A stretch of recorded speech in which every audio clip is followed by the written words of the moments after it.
actually working. But you guys can all go to twitch.tv/Estrada. I think that's what it is. It's probably right. We can go into the campaign thing, and it was. I think it's too busy. I should do the other side, the background. Seems that you care very much about that background. Okay. Ooh. Cameron, are you wearing a neckerchief? It's when it's my grocery store. Whoa. Garb. Mm. It just becomes. Thank you. Good. You should wear it as fashion. All right. Julia, are you still with us? Julia. Yes, I'm still working on this stupid video. Cool. No worries. Take your time. All right. So, welcome once again to A Spark in the East, Dungeons and Dragons experience. We are joined once again by our wonderful adventurers, minus one. We are going to get right into it. Before we do, let's go around and introduce ourselves and our character. Starting with Eric. Introducing myself, also my non. Yeah, just your character, but you could just, yeah. We're not interested in who you are, Eric. Good, just like real life. So Brittany is a slight, affable Pilates teacher who teaches in Equinox in West Village. She's been in New York for a few years, and after an experience walking home late at night, she learned self-defense and can really handle herself. But actually, she's been able to handle herself for a while, but no one really knows that. Great. And what is your class? Brittany, she doesn't bother with armor, just yoga pants. So she is a monk. Nice. Rock on. All right. Yeah. Next up is Tim.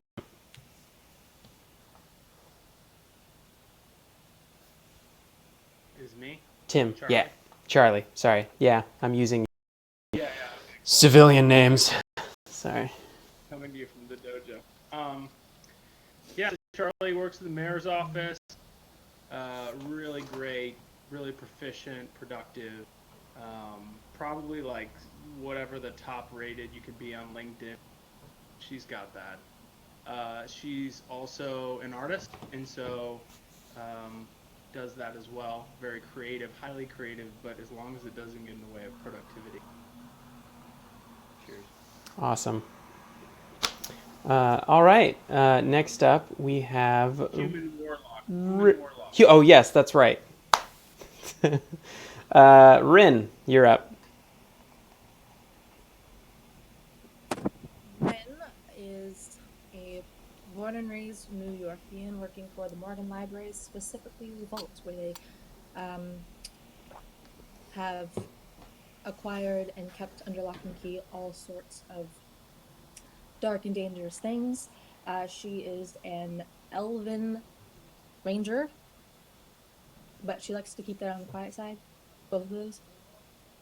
Cool. She's a bit quirky due to what happened in the past, which you will never know what happened, but she does her best to be as socially non-awkward as possible.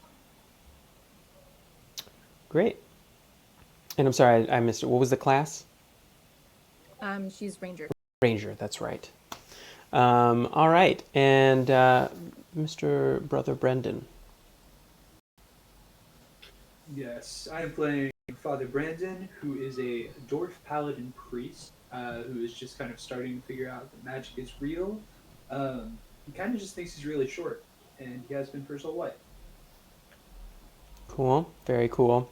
And Biff.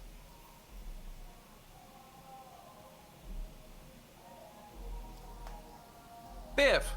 Biff. Biff is a sweet, colossal dude who lives out of Brooklyn with his nana. And though he's like, gosh, approaching 8 feet and 350 pounds, and is about as white as as as they come, and his nana is definitely from somewhere in Mexico. No one really comments on it. He enjoys the simple life, and his pet bearded dragon named Esmeralda, of which he is a very big fan. It's the only thing he really looks at on the internet. And he is technically a Goliath. I didn't know that was a race until recently. And he is a barbarian by trade, but crosswalk guardian for the local high school in Bushwick by day. Awesome. It looks like we lost Rin there, but she'll probably... Oh, she's fiddling with her video tech. Yeah, I think she's going to fix that in a second. But until then, what we're going to do is catch people up.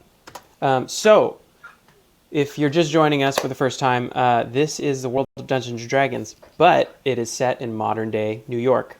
So, magic is real, but normal people don't know about it. People go about their lives, their days, like regular individuals, and magical things may happen around them, but to the layman, it'll appear as though road work is happening, or maybe an escaped zoo animal, or perhaps instead of a magical creature, a very strange and freakish looking circus performer is on Central Park. So now that you've all been introduced now to this magic somewhat, we're going to jump into Biff. Biff is in an interesting position because you're at home and it's late at night. This is the same night that we started out with. When we last left our adventurers, the Wall Street Bull had just rampaged across part of Midtown and was stopped very heroically by a group of adventurers who were then conscripted into Satsaf, Society of Things Strange and Fantastic. They are tasked with keeping things somewhat normal in the city. Biff had received a card himself, and he finds himself back at home and in his room. Biff, would you mind describing what your room looks like? Biff's room is the room of a teenage boy, mostly because that's what Biff's friends and neighbors he might like. He likes simple things, yeah. So there's posters from movies he hasn't really seen, and stuffed animal here and there, and a bed that just isn't big enough for a 7-foot tall man. That's sort of mooshed into the corner with a giant indentation in it, and race car bed sheets. That Biff didn't like, but again, most of this was free. So, yep, the most beautiful herpetarium that you've ever seen, just pristine in the corner, with just a nice heating pad, different UV selections for the light, this elaborate sort of Mayan pyramid occupying the latter half of the terrarium, and just a really handsome, middle-aged, bearded dragon sitting there with nothing on its agenda. And Biff, who takes up probably 70% of the room just sitting on the edge of that mooched bed. Mm-hmm. Awesome. What describe to me a little bit what Biff's night routine looks like. If you're about to go to bed, you've had a long day out traveling with your Nana Snippets, and you've finally gotten back home and you've had dinner and you're just kind of ready to go to bed. Right. Biff doesn't speak Spanish, but Nana does, and she usually says them in Espanol, so he mumbles along with it. And yeah, then they talk about what they're most grateful for in the day. Today, Biff is thankful for good friends and also the many likes he got on Instagram for Esmeralda's performance. Easter's coming up, so he did sort of a bunny ears thing with. It really played well to his I think about 3,000 followers. He's more successful than he thought he would be. Yeah. So after that he'll think about the day, maybe stretch his toes a little bit, but then he's just gonna clamber into that pile of a bed and probably snooze in whatever he's wearing. Incredible. You begin to clamber into your bed when suddenly you see the card that you were handed earlier that's placed on the table near your bedside. You thought about it earlier. You weren't sure exactly what you had thought about it particularly. But this time it catches your eye for a different reason. It's glowing bright green. And it's glowing in a way that makes it a little difficult to get to sleep. So you're sitting there about to sleep with a big plate of deviled eggs just on your chest that your little nighttime snack that you normally have. Gracias, Nana. Yeah. And this bright green light is emanating from this. What would you like to do? That's not normal.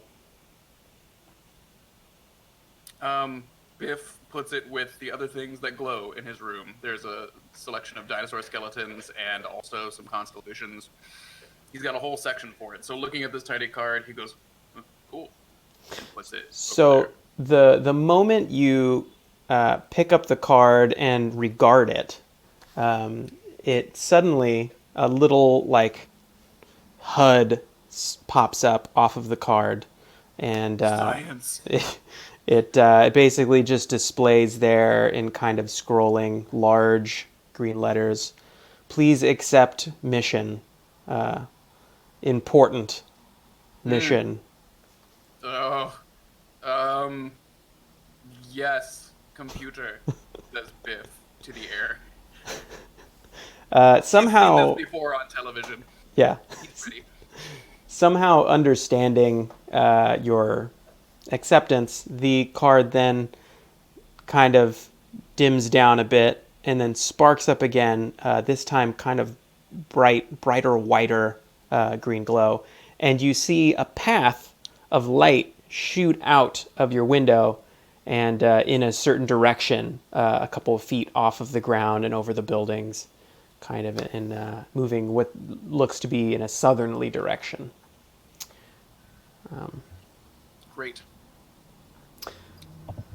Yeah. I squint and look at that.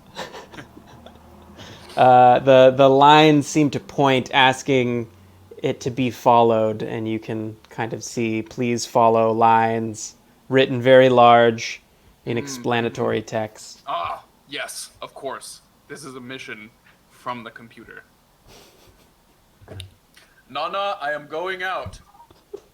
I put on my tennis shoes, I put on some walking pants, and I exit my abode. Great. I am very large. Biff, being someone with incredible strength and abilities, just leaps and bounds over building rooftops. The subway is unnecessary for Biff. His ability to jump across entire road gaps from rooftop to rooftop, very simple. Yes. Um, The neighbors adjusted eventually. yes. Yeah. After Dark Knight Rises came out, I just changed how I got around town. So great. So you're on your way. Next, Rin, can you hear me? Can you hear me? Yeah, we can hear you. So don't worry about. You can't see me because this is so frustrating. But we can see an endorsement for UCAM. Yeah. from Yeah, Cyberlink. everyone go out and buy UCAM right now. We're definitely those from you. So cool.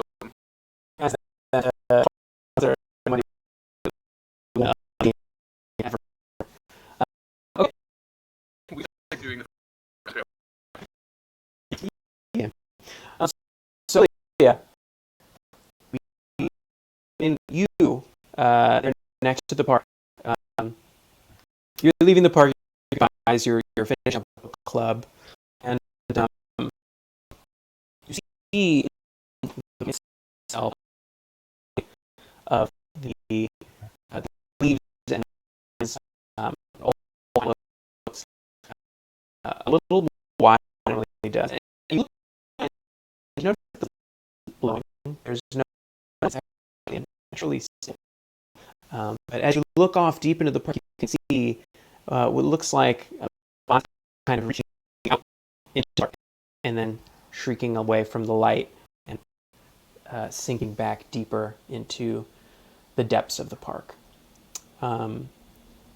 You have a moment to speak to some of the people who are leaving the party. There's I believe your friends there, Winifred, who put this party on so nicely, as well as the very Geralt. Geralt, yes, the very gruff and unhappy Geralt. Rivia. Hush. Yes, Very strong. You know. and as well as Janet. She's rather bewitching.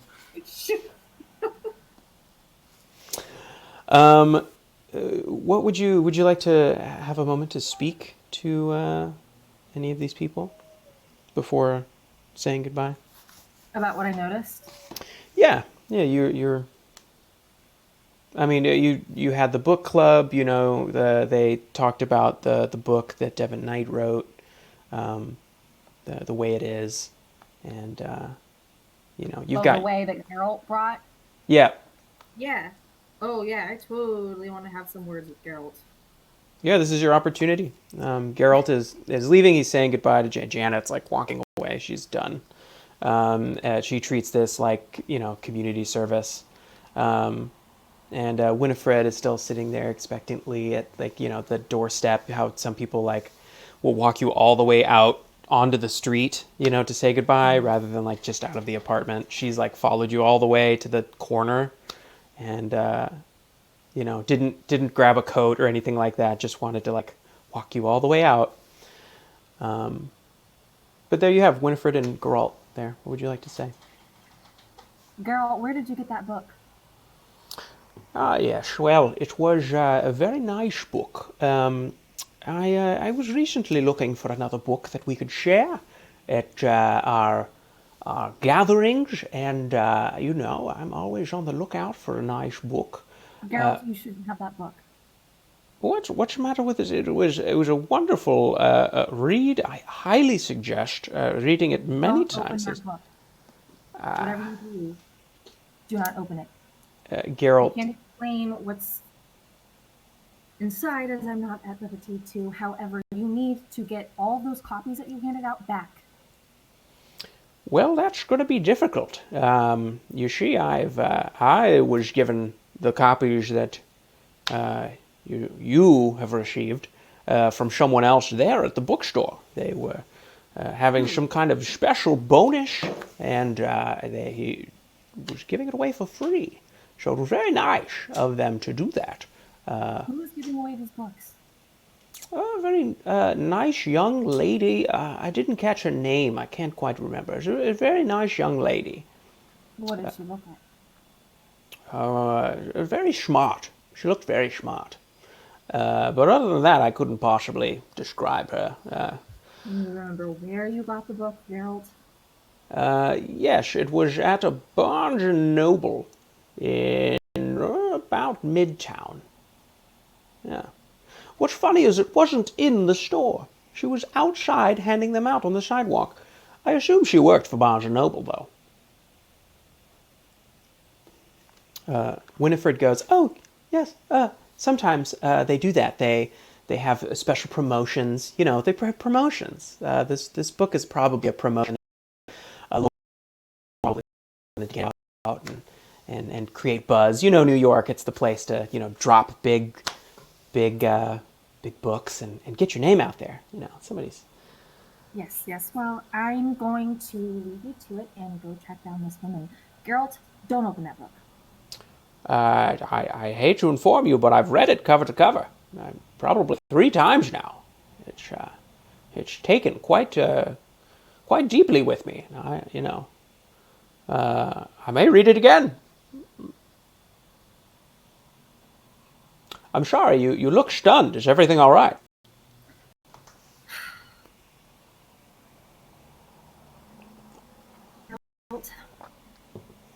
Unknown horrors. You probably have unleashed unknown horrors from that book. Give me a call if anything suspicious happens. I'm gonna be right back. All right, everything seems normal, but I'll give you a call if anything out of the ordinary comes across. Winifred leaves you, and Geralt begins to walk down the street towards his subway. At that, you turn and leave, and you make your way into the park to take a detour to see what all of this movement is about. Go ahead and give me a perception check, or check perception, I should say. Exclamation point, check perception. We're going to do all this in the Spark in the East campaign chat, if you will. That's just exclamation check perception, right? Yeah, exclamation check perception. Oh, you have to have an exclamation point in the check. There you go. Ooh. All right. Yeah, you make your way pretty deep into the park. And as you go, you can kind of hear rustling of leaves and movement. You are kind of on edge and keeping an eye out for whatever may be happening, or maybe something's, trying to sneak up on you or anything like that. But you don't notice anything out of the ordinary, per se. So as you, by the way, for perception checks, just so everybody knows, you have a passive perception. So let's assume that if you just don't get higher than your passive perception, you don't notice the things that you would normally have. But if you have a pretty high passive perception, let me know on your character sheet. I just treat it as though your passive perception is somewhere around 12 or 13. That's where everybody's normally is. Great. So as you make your way in deeper, you come to a clearing of a field, and you notice a large glowing, what appears to be mushroom, growing in the middle of the field. Prospect Park is pretty large, and you've made your way to about the picnic house, and where it kind of opens up into a large sloping valley between the trees. But in the middle of this open field is this kind of strange looking mushroom, and it's just kind of, and you see little kind of spores shooting out of the top of this mushroom as it kind of undulates and pumps. As you approach kind of for distance, you notice a very large individual land kind of further off at the other side of the park from where you've entered. So to your left, landing as if falling from a great height into this area is a very large and very imposing figure. Biff and Julia, you see each other from a distance. How do each of you react to encountering one another? Hello. Skeptical. Okay, so I Julia's... bowed over to her.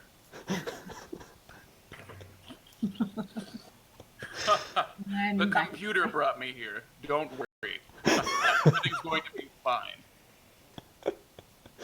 fine. Great. Julia's probably still skeptical. You're with the computer? Well, what's the computer? Who are you? Right. What's the mission? So the both of you can kind of see that this weird fungus growing in the middle of Prospect Park shouldn't be there. That shouldn't be there. You can feel some kind of negative aura coming off of that. Feels negative. What would you guys like to do? I would like to inspect the mushroom and ignore Biff. Okay. Go ahead and roll a investigation check. So exclamation point, check investigation.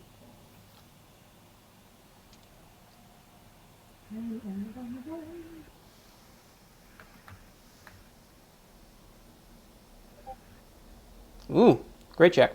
Ooh. All right.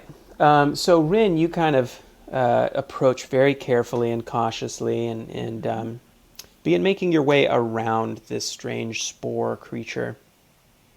As you do, you notice that it seems to be growing larger. As you're looking at it, it's slowly kind of inflating. Not quickly from the distance, you weren't able to tell it was growing, but now that you're kind of up close, you can tell that it's slowly gaining size little by little. As you're doing that, you see rustling from the edges around you, and the moving shrubs and vines and leaves begin to close in around you. Go ahead. This must be the mission. Go ahead and roll initiative. So we're going to do battle.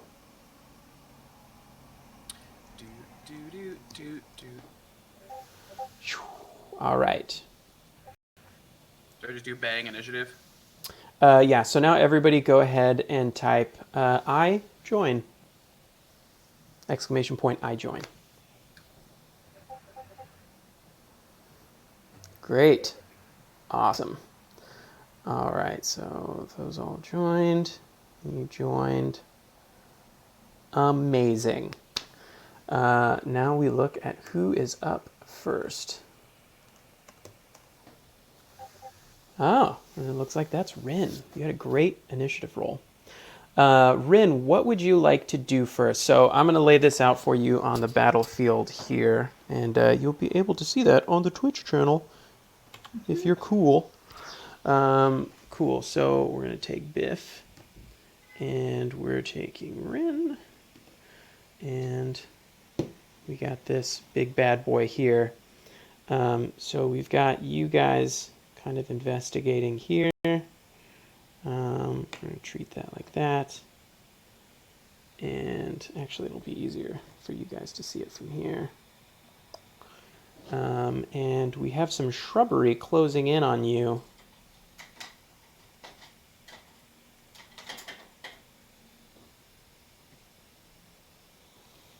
And look, I'm very excited to share this, but I've made these little rulers that can like give distance and stuff, and I can measure out on the battlefield how far away things are. I know, I'm very excited. Yeah. Cool. What's going on?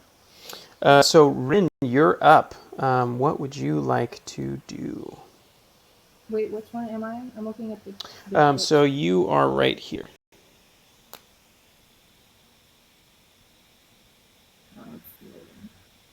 And this is Biff. Investigate the vines and investigate the mushroom. I would like to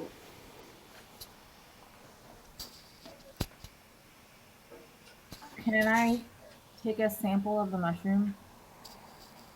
Mm-hmm. Can I whip out my little dagger and slice into that thing? Yeah, so go ahead and just make an attack roll on the mushroom itself. That is going to be the VI. Ooh. VI1 is your target. So VI1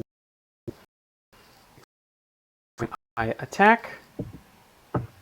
And then you can pick whatever attack it is that you want to use. Your dagger, I'm assuming, and then dash T. Point, I attack.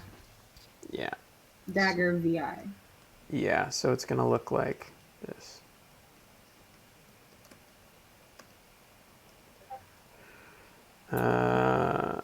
You do not have a laser pistol, but we will But who does? You come know? to that later. Don't tell me pistol. I forgot that I unequipped my dagger. Well then let's just Let's pretend like you have your dagger with you. If you go onto your if you go onto D&D Beyond, you can, if you have your character sheet up, you can just equip your dagger and then type !update, yeah. and it'll update it so that you're able to use your dagger.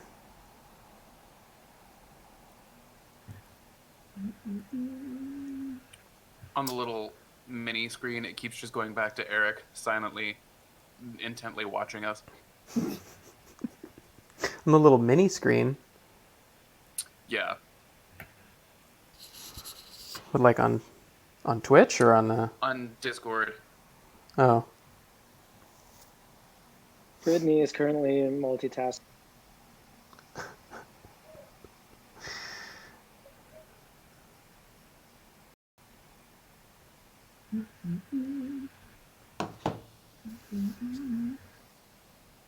Oh, also, we're, I didn't mention this, we're live streaming on Facebook and on YouTube. All What? simultaneously. Where's my release form? And on a billboard in Times Square. Yeah. No one's yeah. there to see it. It's empty right now. 30-second delay though. We could be playing that on a billboard in Times Square, and it would have just as many views as it's getting currently.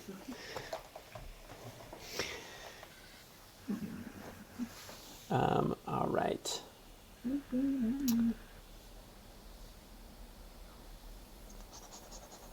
Did you get it updated? Actually, you know what? I can actually update it for you. I don't know why I'm sitting here like I'm useless.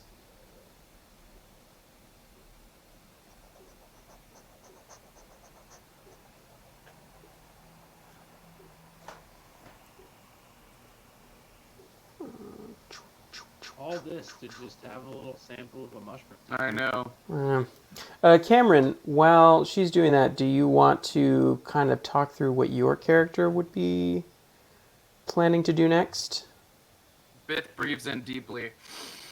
He senses, just because of who he is, that this is fishy. He looks at the mushroom and he goes, "That looks like drugs. Drugs are bad." Yeah, I know what I want to do. I'm going to stomp that thing. Nice. I brought a stop sign that I found. Just the whole thing. There's a little bit of concrete at one end, stop sign on the other. I'm just going to smash it when I get the chance. Nice. Don't like drugs. Drugs are bad. Drugs are bad, Nana says.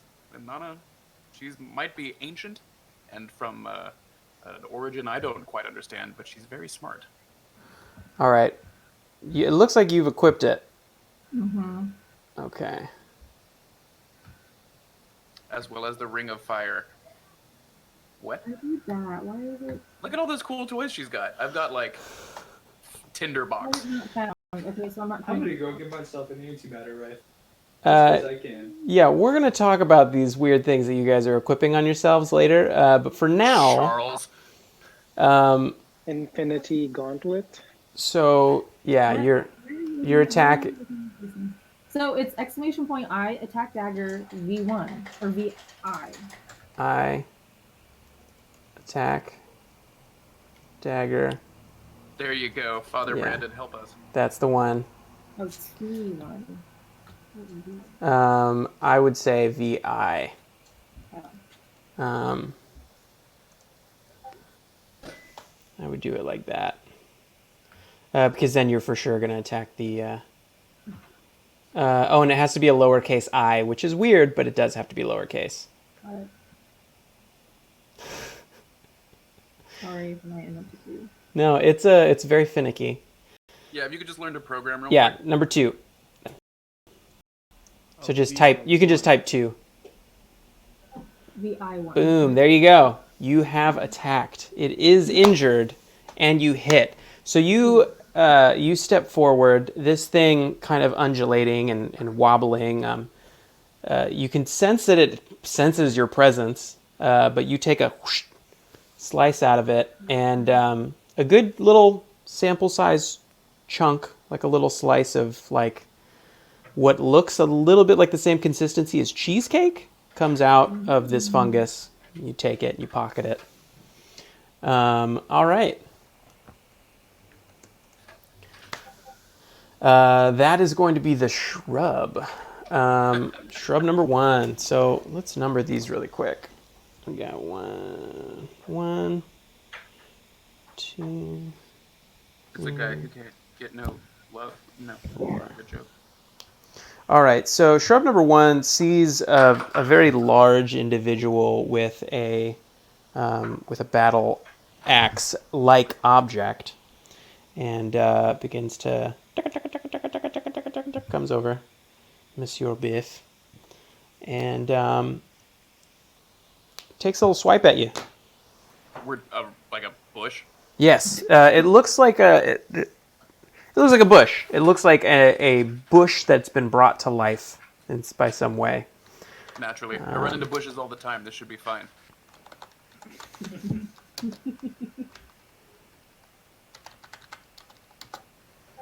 All right, the shrub attacks. It like leaps up at you and kind of claws around, but you being a very large individual just kind of like move it away. Classic wilderness. Grapey. I hope there's no poison ivy in there. Oh, All right, Biff, you're up. okay. So, let's say in my character editor, I renamed the great axe to crudely sharpened stop sign. Is that what I type, or do I just do great axe? I think you can do great axe and it'll treat it the same. Let's test it. Or you can actually just type axe and it'll work. Yeah, V number 2. I think you just type 2. Are you trying to attack the mushroom or the shrub? I'm not interested in a shrub. It is just a shrub. Hey, since this is homebrew, can we make Axe be Axe body spray? You just have to type the number 2 in, just 2. Oh, no V. No V or anything, like just 2. Crazy pants. Yeah, don't attack me. Don't Here we go. Nice. You Shrub. killed the shrub. So you Oh, wait, I attacked. wasn't attacking the violet fungus. I think by accident you typed in a different command. But sometimes that happens on the battlefield, and when winding up to swing for this giant fungus, you just cleaved this poor little shrub number 2. Oh, shrubs are always in my way. Daytime, nighttime, it matters not. Yeah. All right. It looks like it's time for this weird fungus to go. This fungus does not like what Rin has been doing.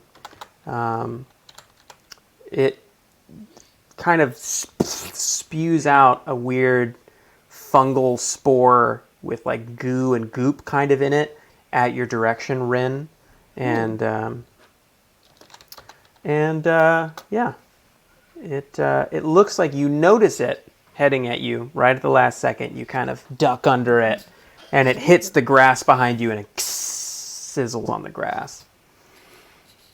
All right, looks like it is. Do I have to keep using my dagger to attack? I mean, Here we go. Sure, For or your laser pistol. yeah, apparently your laser Well, pistol okay, would be. So I have my crossbow, but if we're I think you made a comment about this the last round, where like bows were like, since this is like reality, more like guns. Yeah, so a crossbow would be like a I actually handgun. have this like gun hidden on me, and I can whip it out. Yeah, I'll accept that.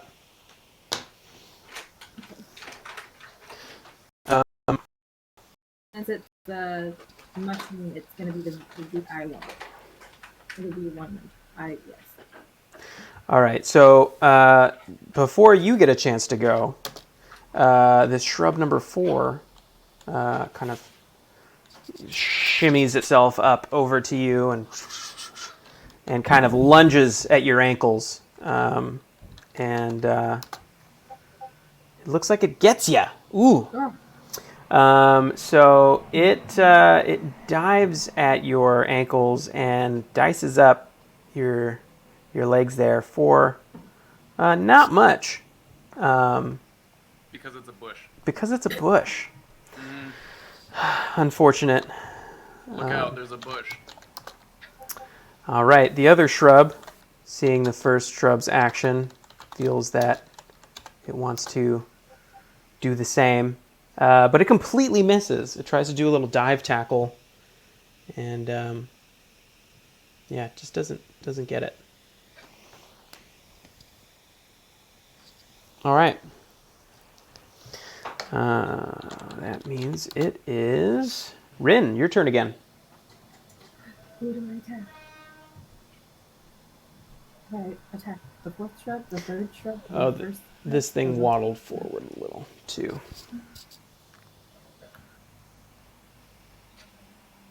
If I'm attacking the shrub, I specify shrub 4, right? Or shrub 3. I type in shrub.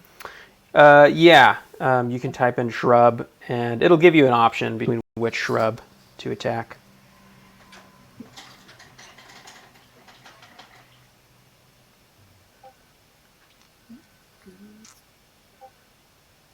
All right, you attack shrub 4, and it is not looking good.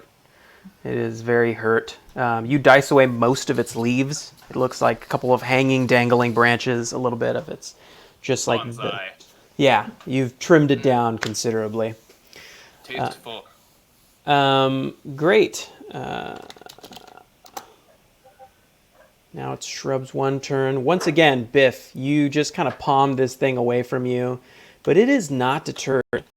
It looks at you in the eye, and With what?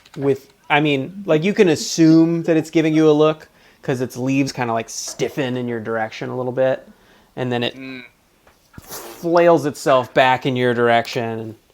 But it completely misses. Again, you just like palm it down again.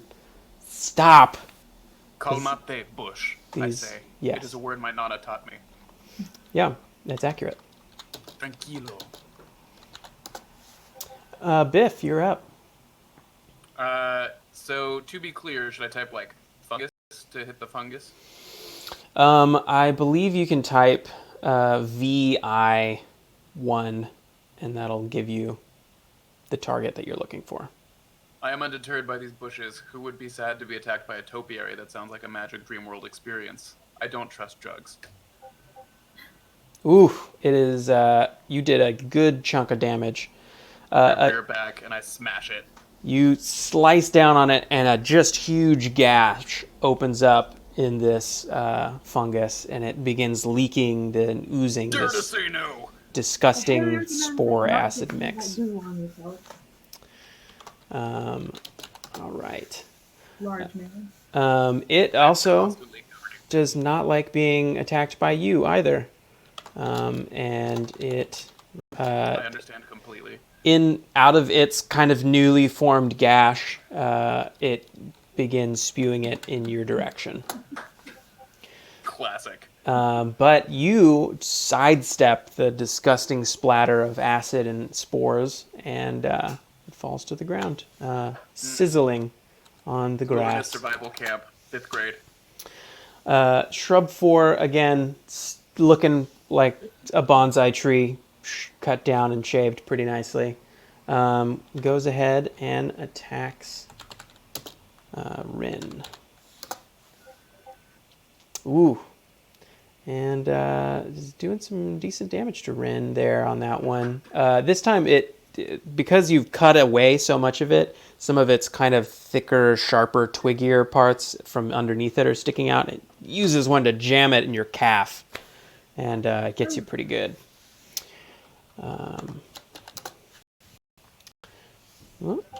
And shrub number 3 Leave this to me, I say. attacks Rin as well. The but rake. entirely misses. And are we picturing the shrubs like raking little shrub claws, or are they holding gardening tools? They've got like kind of little branchy like hand fingers. Gotcha. Yeah, Great. yeah, Very funny. pretty. Little trowels and. Isn't that a 21 Pilots song? Great. Mm-hmm. Rakes for hands or something? Sure. Rin, you're up.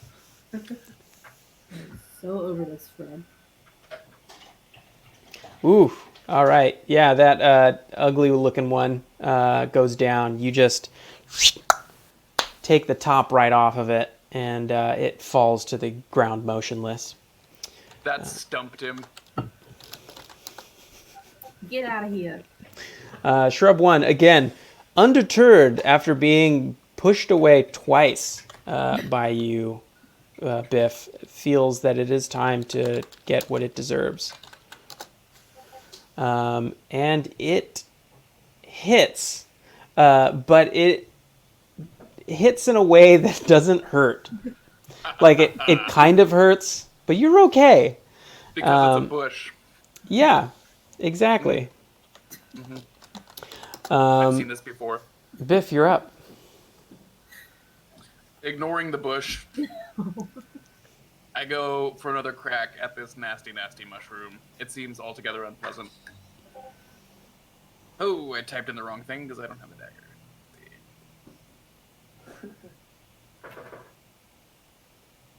And then VI1, right? You just select what you want Nope, to use. you just have to type a single number, whatever number of the thing you want to use.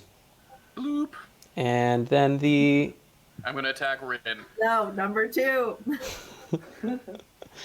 All right, you describe exactly how you end this creature's existence.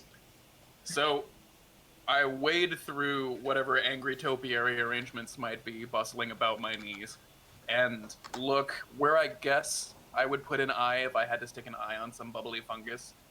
And I say, oh, I had something good planned here, and I just totally... Anyway, I say, and then just smash it. I smash it with the stop sign. All right. Wait, don't completely destroy it. I completely destroy it. You- I bash it and I bash it until it is just a puddle of green and purple and awful. We don't know what this is or what it can do or where it comes from. Wise words. The mushy, gross, acidy, fungally spores kind of dither deep into the grass as he pounds it mercilessly. Is there chlorophyll just splattered like, all over your face? He's got a lot of grass stains on him suddenly. Nana's going to kill me. Because That- these plants won't. They're plants.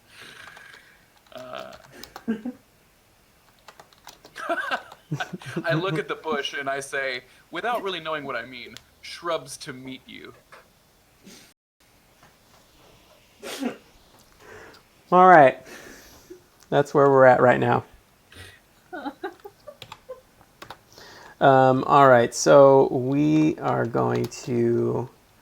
How do you remove the shrub? they get removed automatically once they've been dead. Oh. All right, so They're pruned from the chat. it looks like Rin is the only person susceptible to the attacks from the shrubs. Because my ankles are exposed. Yeah, that's what it is. Shameful for a How woman. dare you? It's spring. You want to show off the ankles. You know, it's dangerous. I brought cargo shorts. And tall white socks. But unfortunately, even going for your ankles, this weird creature comes after you, and it trips over its own feet and is unable to attack. All right, Rin, you're up.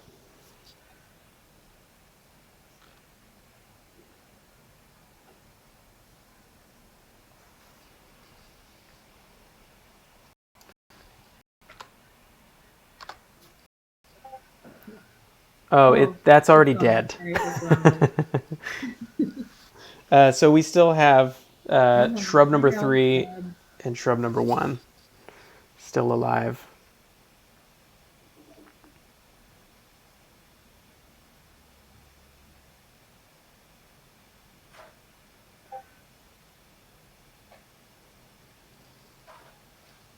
All right, yeah, you've injured it pretty decently. A bunch of leaves just fall to the ground immediately after you stab deep in towards the middle of the twig. That would be shrub number 1. Again, it is not given up. It has done no damage to you whatsoever, and you would think that would deter it. But you look into its leafy vestige, and it seems, again, like it's going to do absolutely nothing to you. It attacks, it connects entirely this time, but your thick haunches are too much for it, and it bounces off. This is not fair. Then you're up, Biff.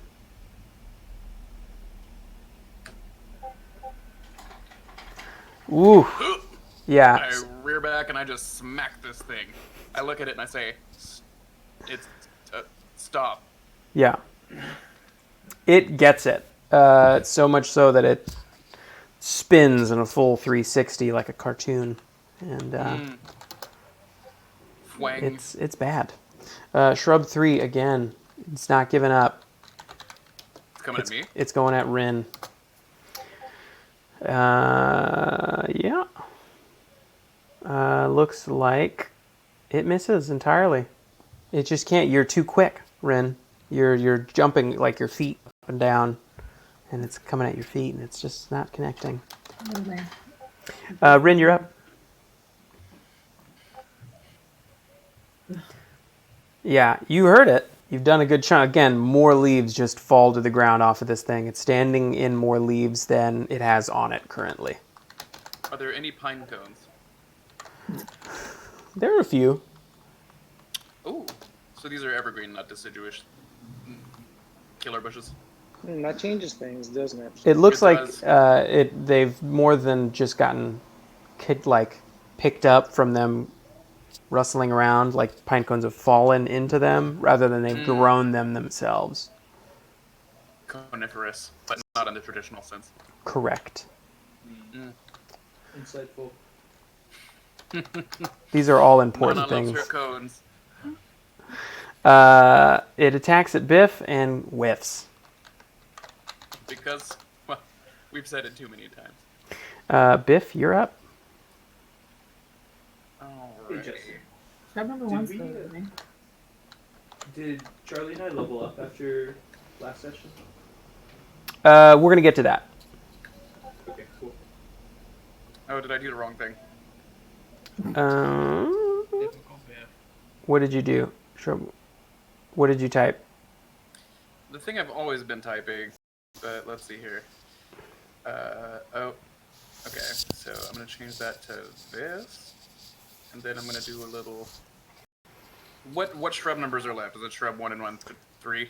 1 and 3, and 1 is right next to you. You can move over to 3, and yep. Well, there you go. Dang.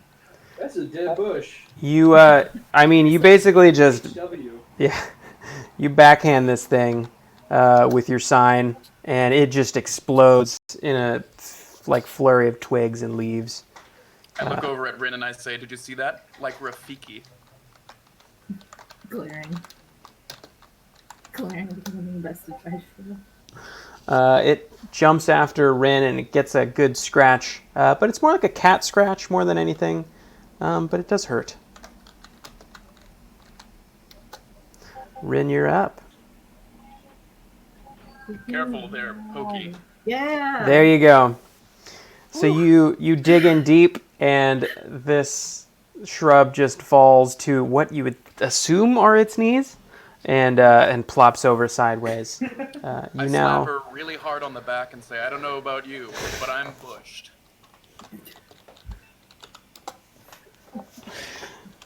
that is what you definitely say. Eric, where are you in this? I need you.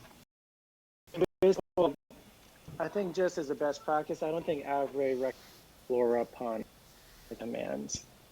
Yeah. That's Flora- what's been giving me problems. Flora puns are probably in the next update. Yeah. I'll drop a note to the death. Great. So, Biff and Rin, you stand there surrounded by twigs and leaves and a really gross, mushy, fungal paste now that's been Must kind have of been holograms, I announce. ground into the green. What would you guys like to do now? I grab Rin by the shoulders and I breathe in very deep and I say, "You smell friendly." And I wiggle out of said grasp and start feverishly exploring our dead combatants. I tag along. So, as you do that, as you're, exploring that, your little card that you had, Biff, The computer. yes, it once again lights up green, and it big letters across. It says mothership. in big scrolling letters of a HUD. It kind of appears, and it says, "Completed mission. Thank you for your service. Level report to Satsaf for compensation," and then it comes I back think down. we earned points, I announced through the park. Cool. Rin, you said that you would like to investigate. Yes. Sure. Go ahead and give me a check investigation. The what? Exclamation point, check, investigation. At what point do they save against Lyme? Ooh. That's a good investigation check.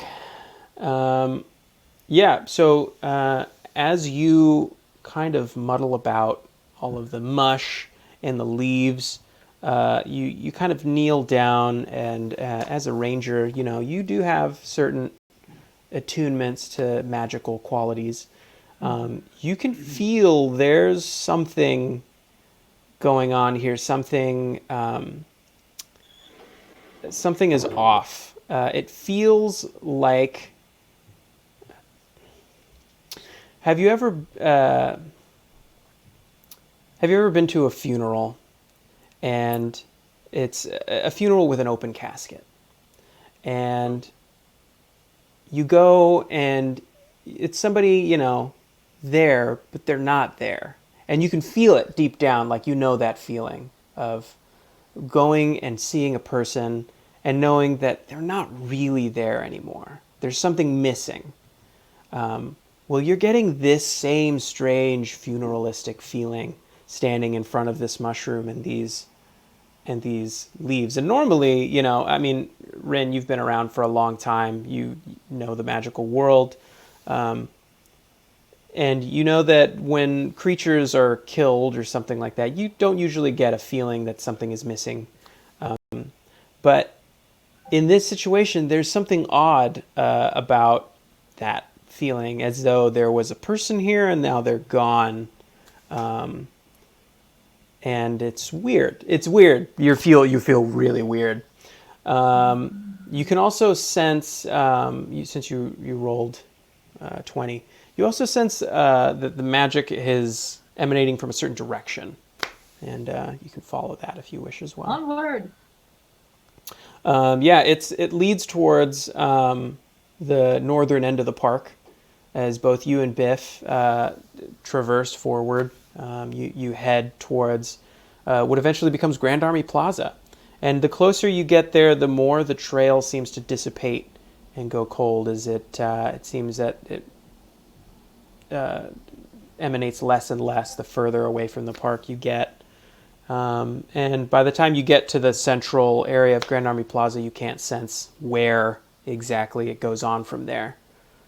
We should check the sewers, I say with authority. The second level is usually in the sewers. Usual first date for Biff Snip.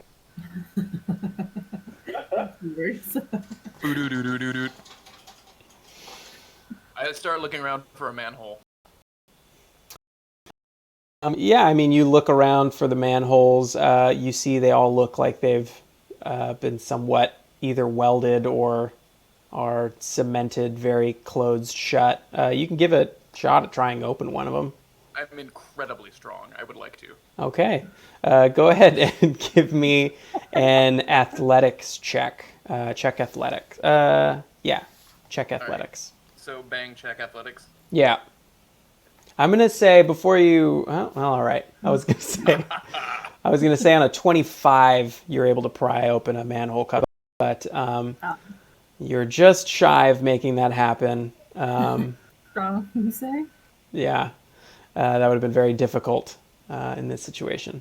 You make your way over to the manhole cover, and it's not that you're not strong enough to get it. It's that you're so large that your fingers are so thick that you can't really grip under. You try to use your axe, but it doesn't look like it's really getting enough leverage for you to get it open. I would like to make a very big show of trying to do this to prove that I am in fact strong. You do. In fact, you cut up the ground a little bit around the manhole cover. I glance over at Rin and then keep trying. You've left some sizable gashes in the asphalt. Yes. It's very late, and police officers are, common things in New York, and you're digging in the middle of an intersection to try and get into a manhole cover. A police car kind of rolls up close and flashes. It's whoop, whoop, whoop, whoop, and it shines its light on you, and you hear over the intercom, "Excuse me, what are you doing?" I look at Rin and I just bolt. All right, you bound very easily out of there. You completely with the stop sign. Yeah. Yeah, you leap to a nearby rooftop and you're making your way home. Whoa. Rin, what do you do?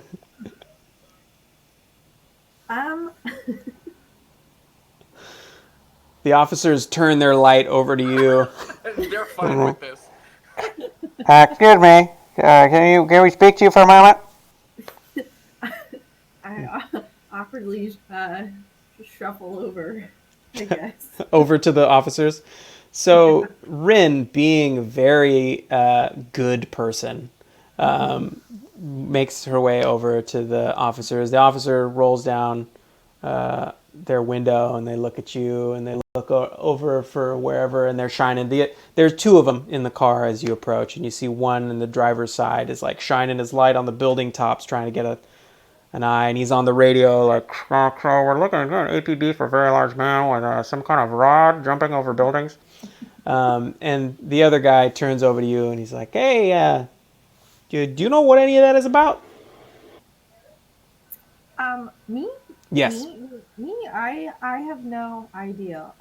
There's that, large man was following me, and then he just, out of like utter insanity, just started, going away at the ground. I have no idea. From a rooftop nearby, I scream, I wasn't following you. We were on a mission. The other police officer is like looking desperately to try and find where the sound is coming from. The officer in the insanity. I have no idea. Yeah, all right. And then he rolls up his window and stops paying attention. And they take off, kind of in Biff's direction. From there, you go home. Biff goes home, makes it home safely without losing the police tail, as they're really not good at following giant human beings leaping over buildings. So. But who is these days? It's kind of a lost art. Yeah. Am. They didn't get the chopper up and running soon enough. I could chase me. So Biff gets back home. Rin gets back home. Some time passes, guys. Your week goes on. You have normal lives that you all go through, your normal rigmaroles. What these incredible encounters did afford you is you all leveled up. So everybody's going to level up to level 2. Go ahead and take the time to do that on your character. It's because me and him live across the street from. It's great. We were on a mission. I hear you. You said everyone. Yeah. Cool. Yeah, everyone levels up to level 2. So that means go How through. does one do that? So you're going to go to your character sheet. Let's. I'm going to get rid of the screen right here. So let's. Manage levels. Is What's this that? on Avray, or are we going on to D&D Beyond? No, this is going to be D&D Beyond. So you're going to go to Edit Character. So when you go to your character screen, you can, or you can just go to Manage Levels as the easiest way to do that. Yep. And once you click on that, you just bring yourself to level 2. It'll walk you through adding additional abilities and such that you would get, the choices and decisions that you would have to make with going to level 2. And then once you have completed that, please raise your hand, or if you're Rin, clap once. And then also, once you're done with that, you're going to type in !update in the chat. And then all of your updated information will be in. Why is my health so low? I don't know, but everybody can take a long rest as well once we're in there. So you can just ! Because we're tiny. LR. Good point. Sword. I unlocked something called Danger Sense. Ooh, Wow. nice. I'm excited to see you use it. Shrub detection. There's one. Just starts licking the ground, sniffing the air. So I didn't have to, I just added to level 2 and it just gave me some extra skills. That's it? Yeah, you get some extra skills. Your certain things increased automatically, but it should handle all of that on its own. Cool. Yeah. Great. Cameron, I see. Wait, no. So all I've got right now is Brendan. Sorry, I wasn't listening. What do we do? Do we type something in? Brendan. You got it. Yeah. So you're going to type in !update. And then you're updated. Also type !LR for a long rest. Yeah, I keep doing that and it says incorrect usage. Maybe it's... !G space LR. There we go, yeah. The wizard. Yeah, that's a Surveillance. It's I probably... think it is one. I'm not sure why it's not working. The GLR works. Yeah. LR is a Surveillance. Interesting. Yeah, GLR is if just GLR. All my stuff needs like an Eldritch cantrip. Mm. Any of these like extra, it's Eldritch. I'm leveling up with Eldritch invocations, but I don't have that, so. Maybe you shouldn't worship a Dark Lord. Let's start there. Ooh. Woof. Jeez. It's going down. Guys, I know spells now. That's great. We're happy for you. Do you know I can Smite? tell where shrubs are, so we win. How do I Hey. use spells? You're going to type, instead of attack, you would type cast. And then you would be able to cast your spell. Do I need to do anything in D&D Beyond to get spells? No, you can type in !spellbook. And that'll bring up all the spells that you're able to cast. As well as your... Oh, cool. Yeah, so, I mean, right now, you... Rin, it looks like you only have level 1 spell slots, so you can only cast level 1 spells. Yeah. So those are your cantrips. So you can light and detection, hunter's mark. You can cast all of them. D&D it also has a great like new to spellcasting like little blurb page. Yeah. Up at the top. Yeah, so you have first level spells now. You can cast those spells. I'm going to assume that any spells that you need different like implements to cast, you're able to cast those. You have the implements. Let me know if there's anything particular. Like, for instance, Revivify. If somebody dies and you end up getting Revivify as a spell, you can bring them back to life. But you need a diamond as one of the implements to cast that spell. So I'm going to assume that if you have that spell, you're probably going to have a couple diamonds. But if you're keeping track of money that you might have, how much you would normally have, that kind of thing. Or would you be somebody who would have a small diamond on you for that kind of purpose? Again, this is up to you because it's the way you want to role play your character. I will not be in control of that.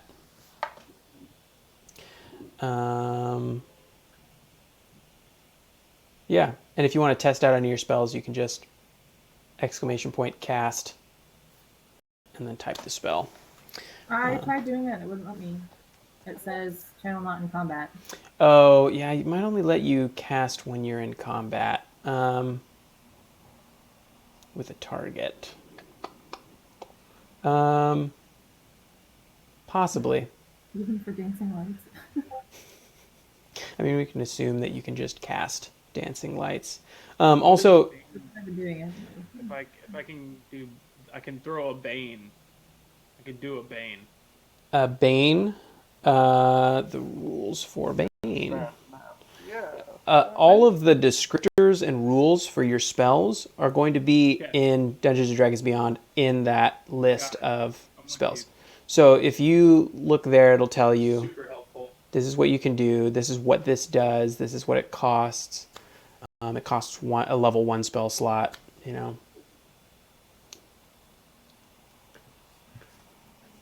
And a lot of your level 1 spots, when you get a level 2 spell slot, you can actually burn certain level 1s at a higher level 2 to do better, more epic things.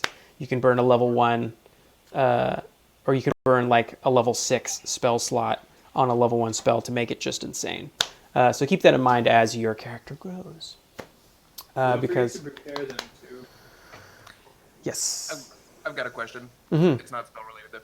The two things that I got are they're just like, they're not even skills. They're like conditions. I mean, it's reckless attack and danger sense, but I'm not seeing that reflected on the character sheet. Those would be in. Let's see. Let's take a look. It's Mine in are my a features book. and traits. Yeah, it might be in features and traits. I would check there. Oh, there they are. Well done. So to use those, is that something like, do they kick in naturally? You have an advantage on. Yeah, some of dexterity those. saving throws. Some of those are just going to be, that's the way that it is. It's like passive. Some stuff all you have to do is just say like, I'm going to do this, and it'll say like, I can do this many times in a day, or I can, whatever it may be. So specifically, like with saving throws, is that something Abre is already calculating? Right, exactly. All that calculation is taken into account. Love it. Thank you. How do you? I'm looking at spells that I can actually do for first level. So like I have Detect Magic and Hunter's Mark. Mm-hmm. I'm looking at my profile, and then when I go to add spells, there's other like first level spells, and it says learn next to it, but it won't let me. How do you learn spells? Learn a new spell. Yeah. You would have to get like a spell book of some kind, or to learn the new spell, or you would have to study or something. There are different rules for learning different spells. I'm just going to assume that you're doing those things and that you know those spells. So we're going to move forward like this just to make things less complicated. But you can, if you want to roleplay your character as like still working on learning different spells and it hasn't mastered this specific whatever, so that later on in our campaign you'd be like, I've got it, and then you feel free to do that. All I learned is unarmored defense, so I guess Biff just takes off his shirt now. Nice. Does it have a blinding effect? Yeah. He's very shiny. All right. Surprisingly hairless. Has everybody noticed- updated and Brittany just remembered, since she's new to this monk business, that if she uses a monk weapon or is unarmed, she gets an extra unarmed attack. on every nice? turn. Awesome, awesome. Ding, light bulb goes off.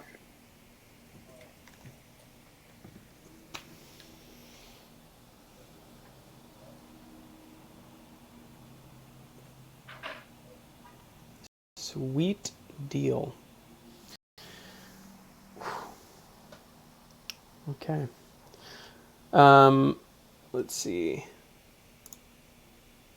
So I think we've got updates from Brandon and Rin and Biff. No, and Charlie. We have not gotten updates from Biff or Brittany.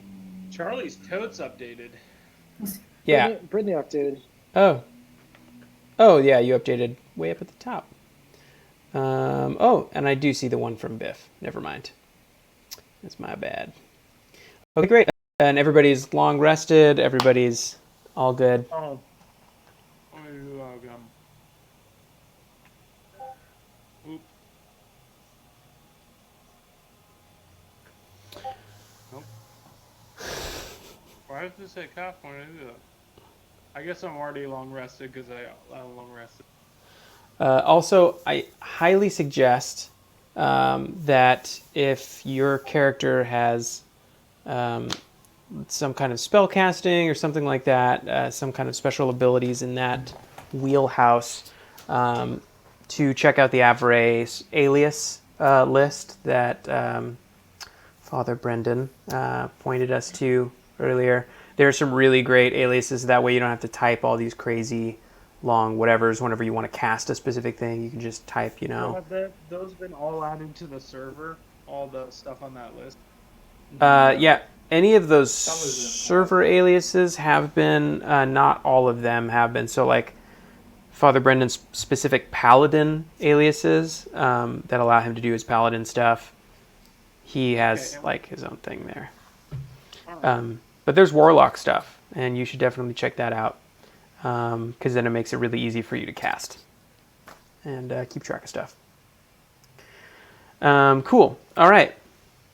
So we return back to New York. It's been about a week. You guys have. It's been about a week, and you guys have gone about your lives in normal ways, but you've all heard this call. You all know that there is now this organization out there that's trying to keep the peace and keep things together. And so you decide that you're going to show up for orientation. They have a special orientation that they do once a week, every other Saturday, which is not once a week. It's every other week. Anyways, we go to Charlie, who is now currently working very studiously again at her desk, typing away reports of all the little things that she's been doing to keep up and keep clear and concise tracks of all of the magical goings on in the cities. But you can tell that there's a larger portion of things on Charlie's desk and on everyone's desk for some reason. It looks like whatever's been happening in the city has picked up. It's grown, and it's picking up more and more every day. And they're confused as to why and what and how exactly everything is happening. But we are now joined by Charlie, as we see she's working hard at work. And Jerry, her boss, comes over and asks Charlie to come with him to help the new orientation students get acquainted. Charlie, obviously very, very studious and pleasing individual, acquiesces. And you all find yourself inside of a large room. It's a very large... Pretty sure all this could be taken care of in an email. But Yeah. Charlie makes that... Not every call needs to be a video call. Yeah. So true.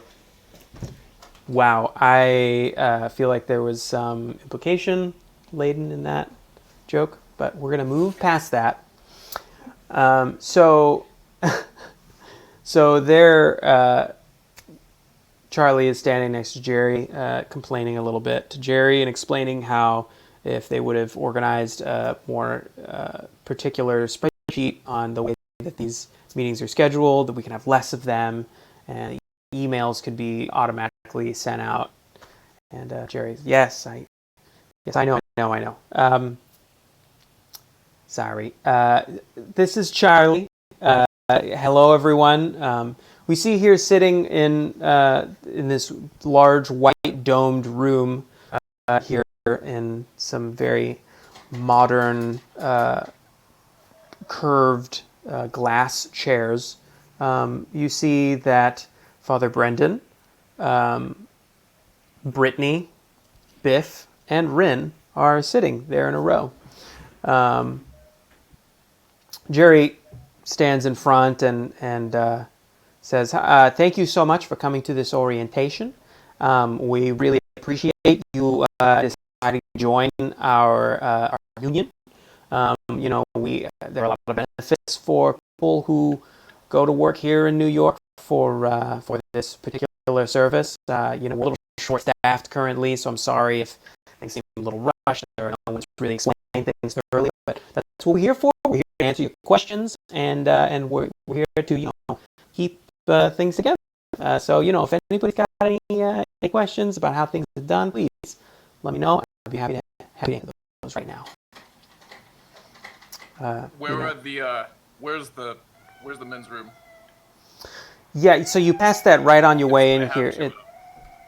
It's sure. It's right like second door on the left out from here through the first. There's two doors here. It's the left door, my left, not yes. 2 doors down on the left. I'm gonna hold it for now.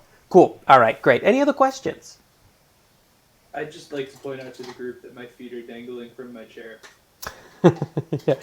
Yes, Father Brendan, astonishingly short, now appears, he was short to begin with, appears even shorter in this room that's very high-ceilinged for some reason.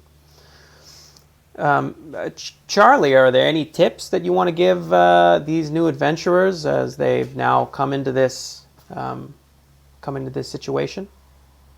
I totally realize I've been at this kind of meeting, so I'm gonna go back to the computer and then come back so I can work while we're meeting. So I'll BRB. Charlie, you don't. Okay, well, great. As he's like kind of pleading, Charlie already leaves. Charlie's left. Okay, you know what? Why don't I just play the video that I played for everyone else? And then he turns, and there on the video screen comes up, this, like, just the entire wall illuminates. And there, a very, like old-looking wizard kind of steps forward and says, "Well, welcome to Shot Shaft. My name is Methuselah Canterbury. It's Merlin. I'm very happy to meet your acquaintance, each and every one of you. I'm here to walk you through how to begin your employment at Shot Shaft." Mm-hmm. What's Shot Shaft, you ask? Well, I'm glad you asked. And then, it begins to play, and there's like images of the park and the buildings, and everybody's looking very nice. People are out shopping, and tourists are taking pictures on the bridge in Central Park. You hear the voiceover. "Sotsaf is absolutely essential to life in New York. It's important to know that what we do here helps keep New York moving smoothly.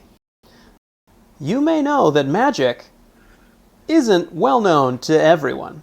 It's a secret. But what you may not know is it's a secret, because Sotsaf is doing their job to keep it that way. And as you see this, like the facade and all of these different situations kind of blends away as like you see the people out shopping. There are like goblins out there also shopping at Apple Store, and there's like a there's like a Five Guys. As the video is playing, Father Brandon is just slowly sprouting this massive, massive beard. As the video plays, you see like a Chick-fil-A, and there's like, you know, an elf, you know, picking up their food from the counter, and behind the counter is like these weird fae, like tree creatures working the grills and everything. And so like you just like kind of see like the magic that's kind of built into the city. As you like the camera pans up, you see shooting across the sky are these huge domes of energy kind of like just peeling and pouring down and covering the city. The voiceover continues. It's important that we keep things this way, because if we didn't, it would be pandemonium. Now, your role here at Sotsaf is very important. You see, when things go wrong, we make it right. Now, what you'll be asked next, our orientation experts are going to walk you through the application process. It's a simple, very quick 432-page document that needs a few signatures. And then once we're through that, you're halfway there, because there's another 372-page document that needs a few more signatures. After about 8 more training videos, you'll be ready to get into the beginner's class. Now, the beginner's class is going to be about 7 to 9 months long, the process. I can't keep holding it. I need the room. Biff runs to the restroom. The video wraps up. It continues to talk about all of the wonderful things that Sotsaf does, as well as their community projects and their restoration projects, their the ways that they work with the museums to help keep magical artifacts, well maintained and presentable. After the video wraps up, Charlie is there, set up in a corner, kind of just like Indian style, sitting, working on on their computer, still with brought all of the papers with them, filing all the reports. So Jerry, kind of stops the video and walks back in. And goes, great. Well, I hope that was informative. All of the signatures Question, Jerry. Yeah. What does SOTSAF stand for? Yes. So SOTSAF stands for the Society of Things Strange and Fantastic. I would like to buy a timeshare.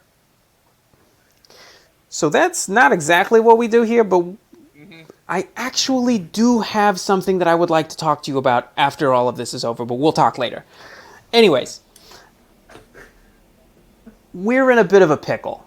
Normally, we have this longer orientation and training and all this stuff, but again, like I said, we're shorthanded.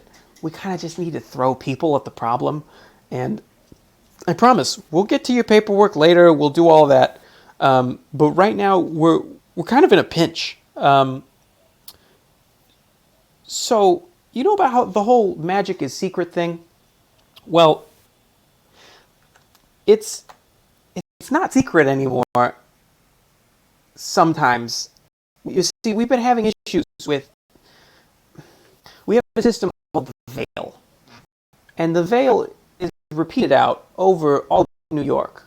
We have ancillary, antennae, so to speak, that help project the main power source over all of New York, and before, when New York was small, a few hundred years ago, it was easy. It was easy to keep magic secret. It wasn't a huge place, but then it exploded, and it was so hard. We had to spread out all the way, almost into Jersey. It was ridiculous, but I digress. Everything breaks down in Jersey. It's a terrible place. I agree. That's you right there. You own some. You earn some points, and I would like to talk about everything afterwards. But this is afterwards. After this is all wrapped up. Loves Florida. Yeah. Anyways, I know this is a lot of information. Does anybody have any questions before I go on? So, uh, we're our whole job is to hide magic, the magical things, but that's not able. Like it's already out. I mean, it's it's still working, but they've been having power outages where things have been flickering in and out for brief moments, and normally that's not a big deal. They've had rolling brownouts every now and then when they're working on magic transition lines and whatnot, but recently they're becoming more frequent and harder to cover up, and it's resulted in some snafus, some tabloid photos, yeah, some bad Computers. situations. Yes, computers. What? Smells like Biff just had a brownout in his pants. I get that a lot. Well, okay. So what are we supposed to do about that? Yes. So, Charlie, is another reason why I brought you over here. I'm putting you in charge of a task force to, you know, investigate the local connection areas and see if you can figure out what's exactly going on here and help keep peace. I appreciate it. I know you're a very organized individual, and you'll probably be able to whip these whippersnappers right into shape. If they'll follow your example, you're one of our best people. So, great. I got a lot of work to do. Charlie will take care of you.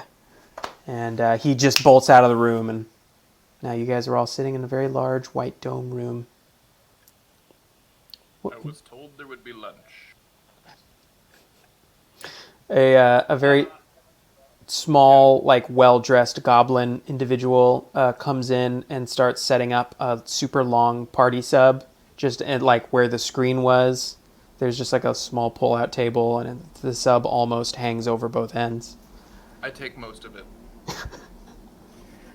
I'm sitting there kind of absent-minded, stroking my beard, and all of a sudden, ah! I have a beard? Where did that come from? And I look down and I notice that my hands are a lot bigger and a lot calloused, and my arms are a lot bigger than they were.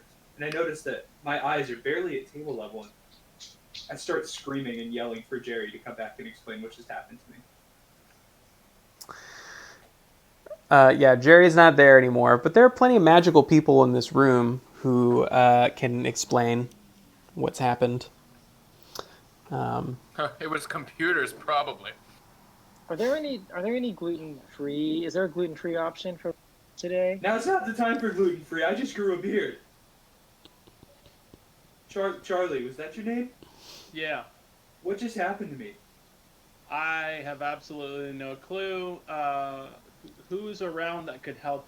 I think you're becoming a man, Father. So Charlie, you seeing that obviously his ability to observe the magical world has kind of come into fruition, being a magical being himself.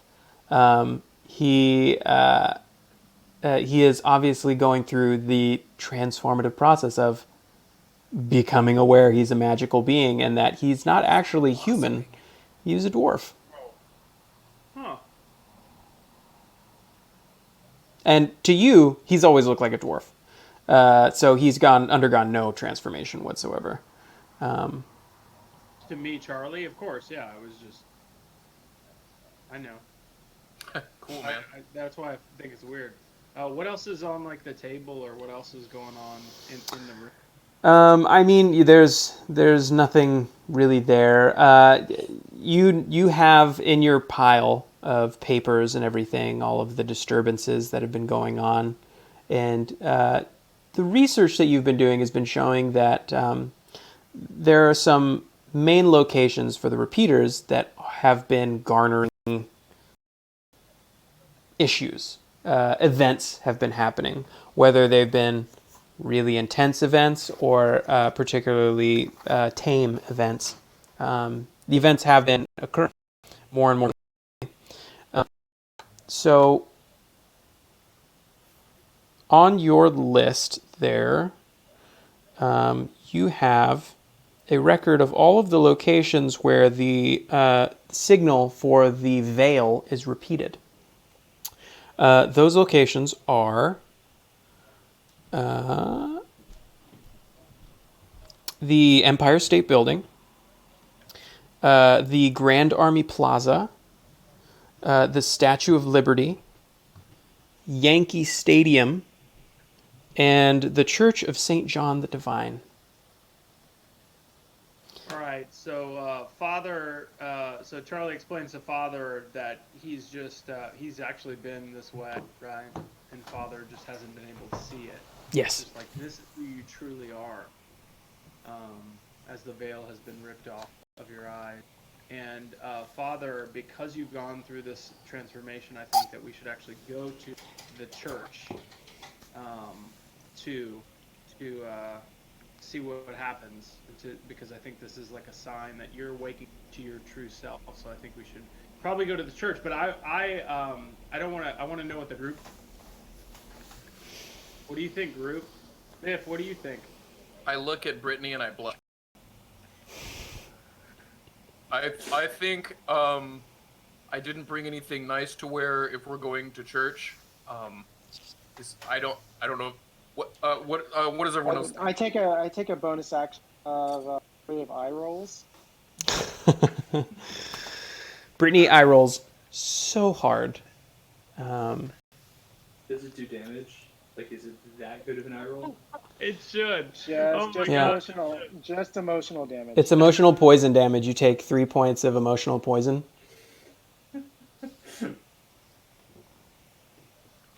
So seriously about these gluten-free options, because I can't be a part of an organization that doesn't affect my nutritional and physical needs. My body is a temple. I hate gluten too. It's the worst.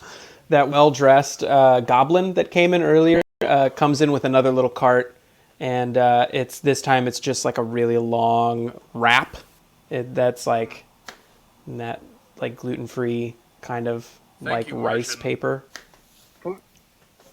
Portobello, I love portobello. Okay, I'm in. I punched gluten once. I agree with Charlie. I think that we should go to the church. Great. How's Rin I'm feeling? down for whatever. I don't have class today. Charlie reminds the goblin to next time, just basically pret-a-manger. Just as what is it?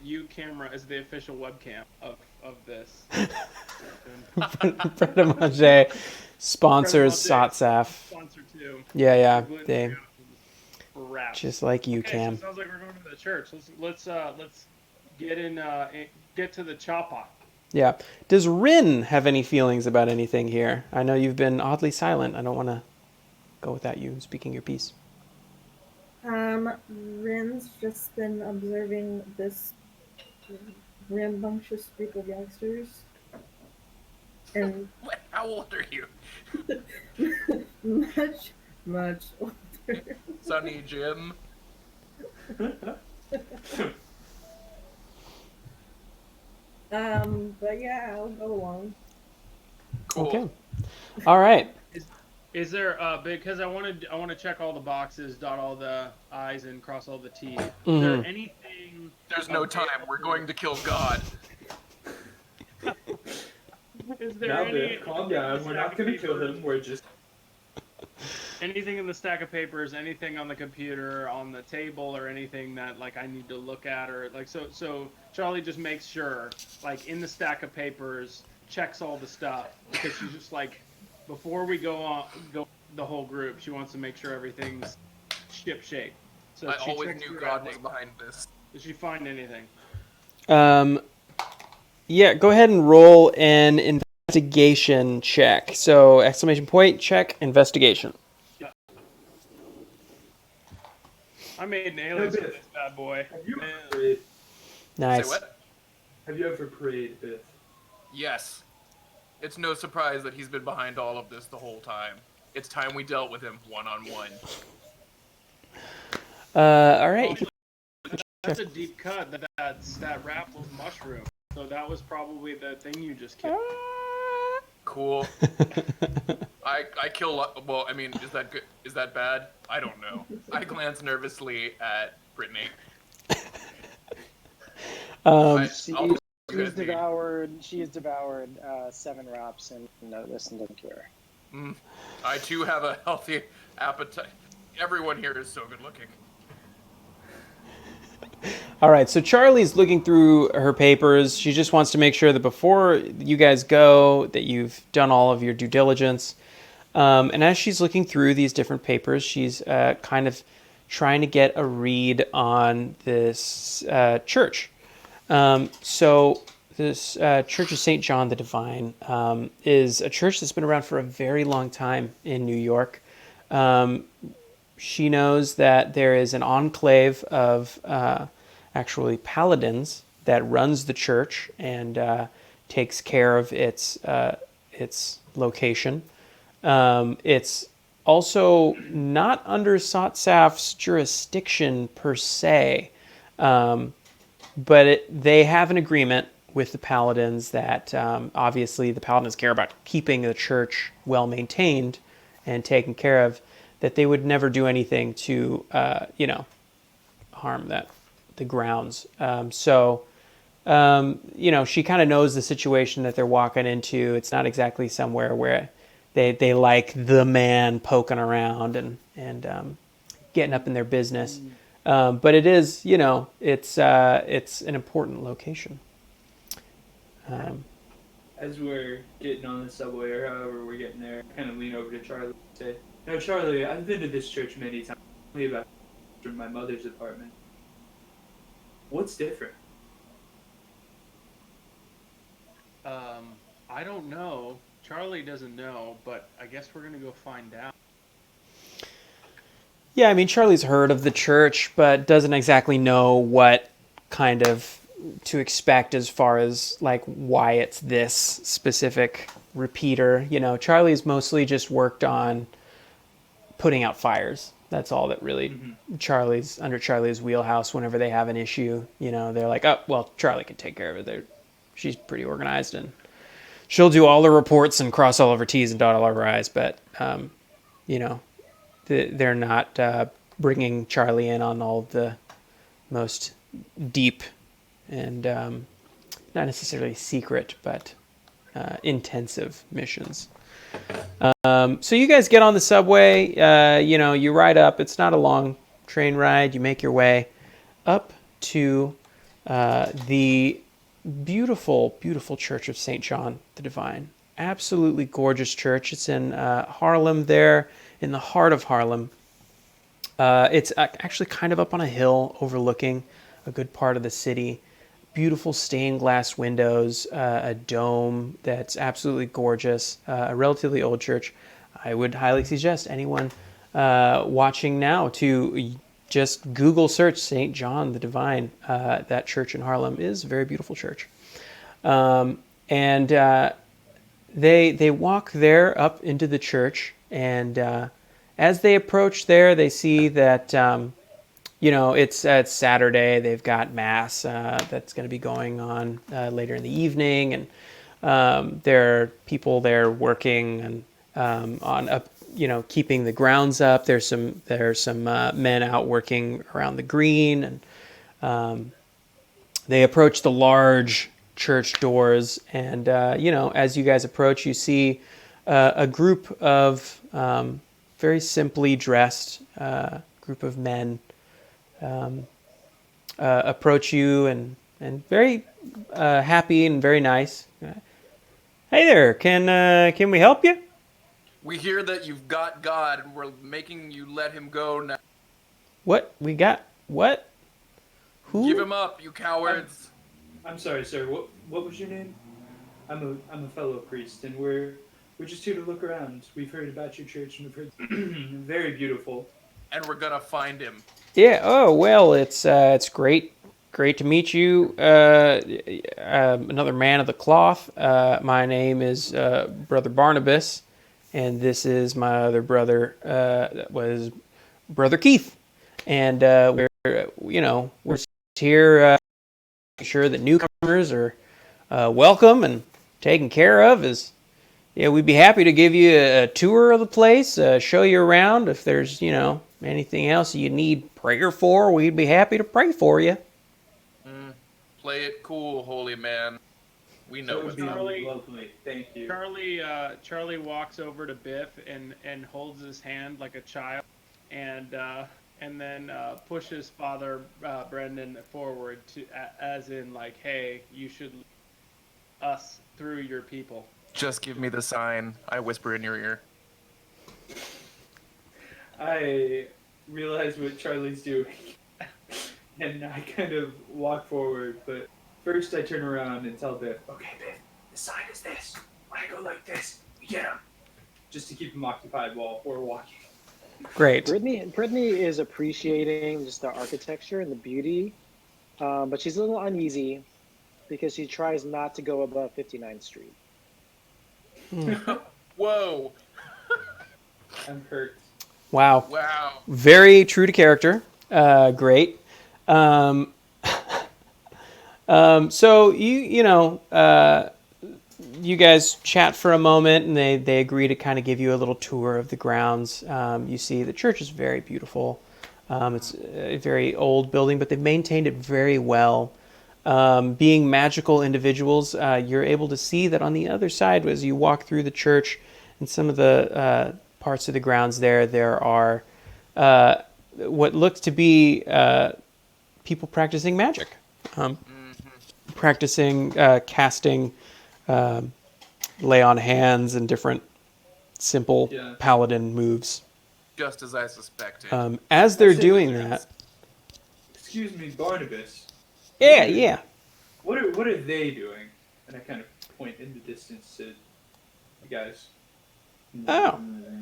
Well, we have a wonderful training class that takes place here on Saturdays for paladins who, want to up their game.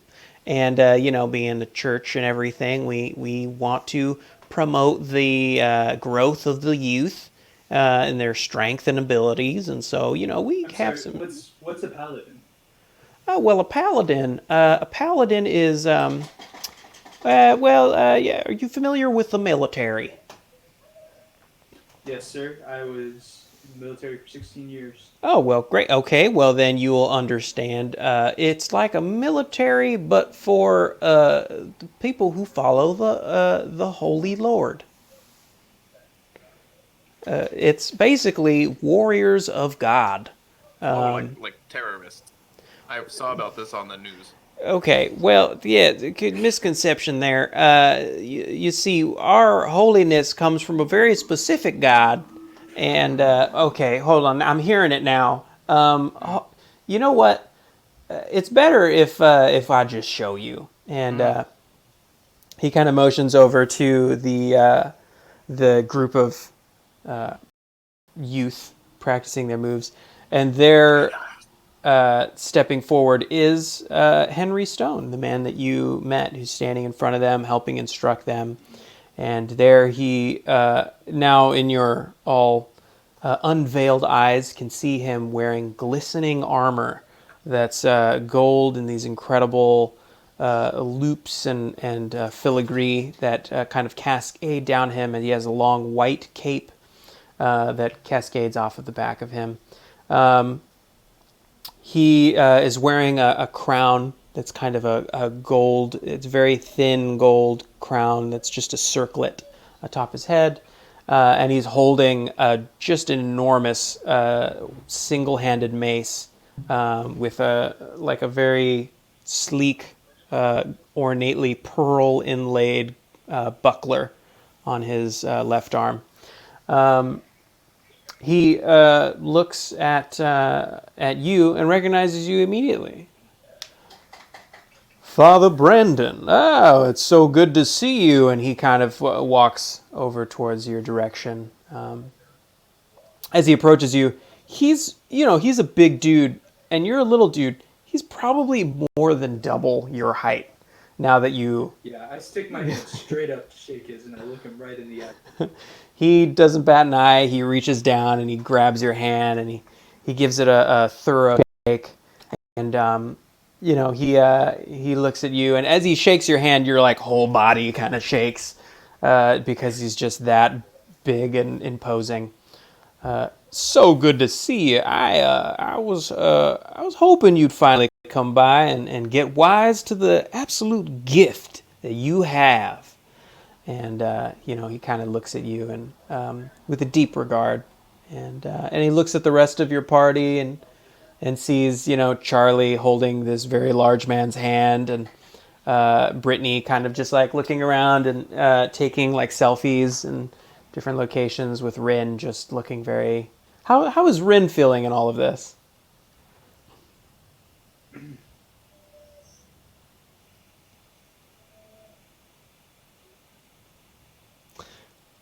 She's speechless. She's just awestruck at everything. Rin, you're on mute. If she might be AFK. We don't have video, so we'll never know. That's okay. Rin is wandering about, just dumbfounded at the beauty of this chapel. And so Charlie is checking all the corners, just looking around. Ever vigilant, Charlie is keeping an eye out for whatever could occur.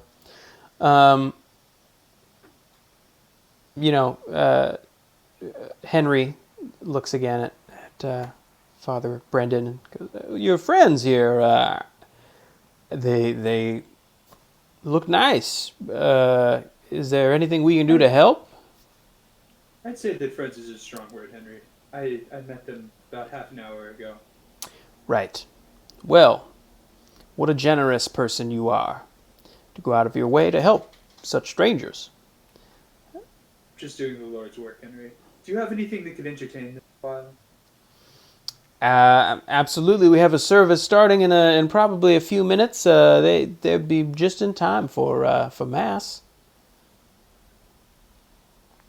That's more than entertaining for any of our brothers here. Would they enjoy something the same? We're going to have some hymns that we're going to sing together. Kind of look around at everybody and see what they want to. I didn't really come here for religion. I really just came here for a fight. I believe that religion is just something that's inside of everyone's own heart. So I don't know. Like, what are we doing here? We're just like playing church or something like that. I agree. This is dumb, and we should fight, or whatever. Yep. Charlie thinks, yeah, this is. If this is the business, then I'm fine with sitting down and watching the business. But as long as we need to be getting to some results here, so hopefully this will be a spectacle of magic that we will quickly shut down. Yeah. So everybody roll a perception check for me. Go ahead and just roll check perception. Boom. We're looking sharp, Charlie. Wow. Great. Brittany. Brittany does not look up from her. Buried in her cell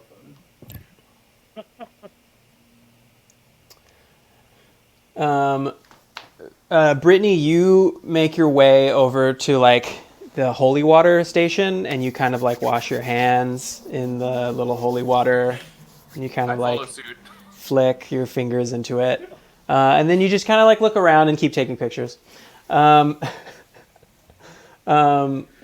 Rin is very perceptive and notices that some of the kids, some of the younger people who are training, look like pretty worn out, like they've been training for a long time, and this is rough.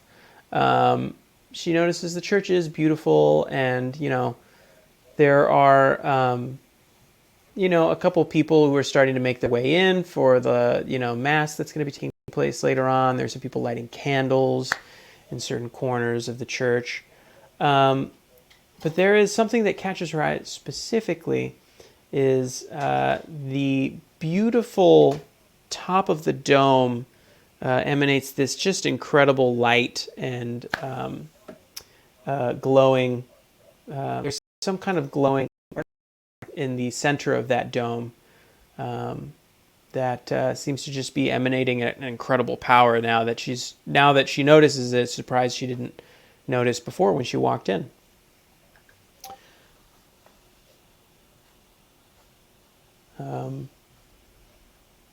Would you like to tell everyone about that, Rin?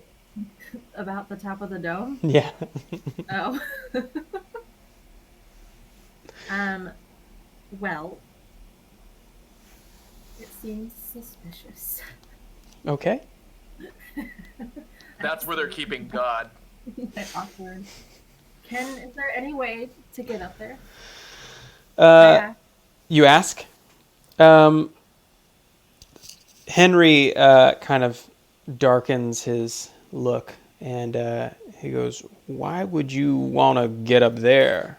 What purpose would you have?"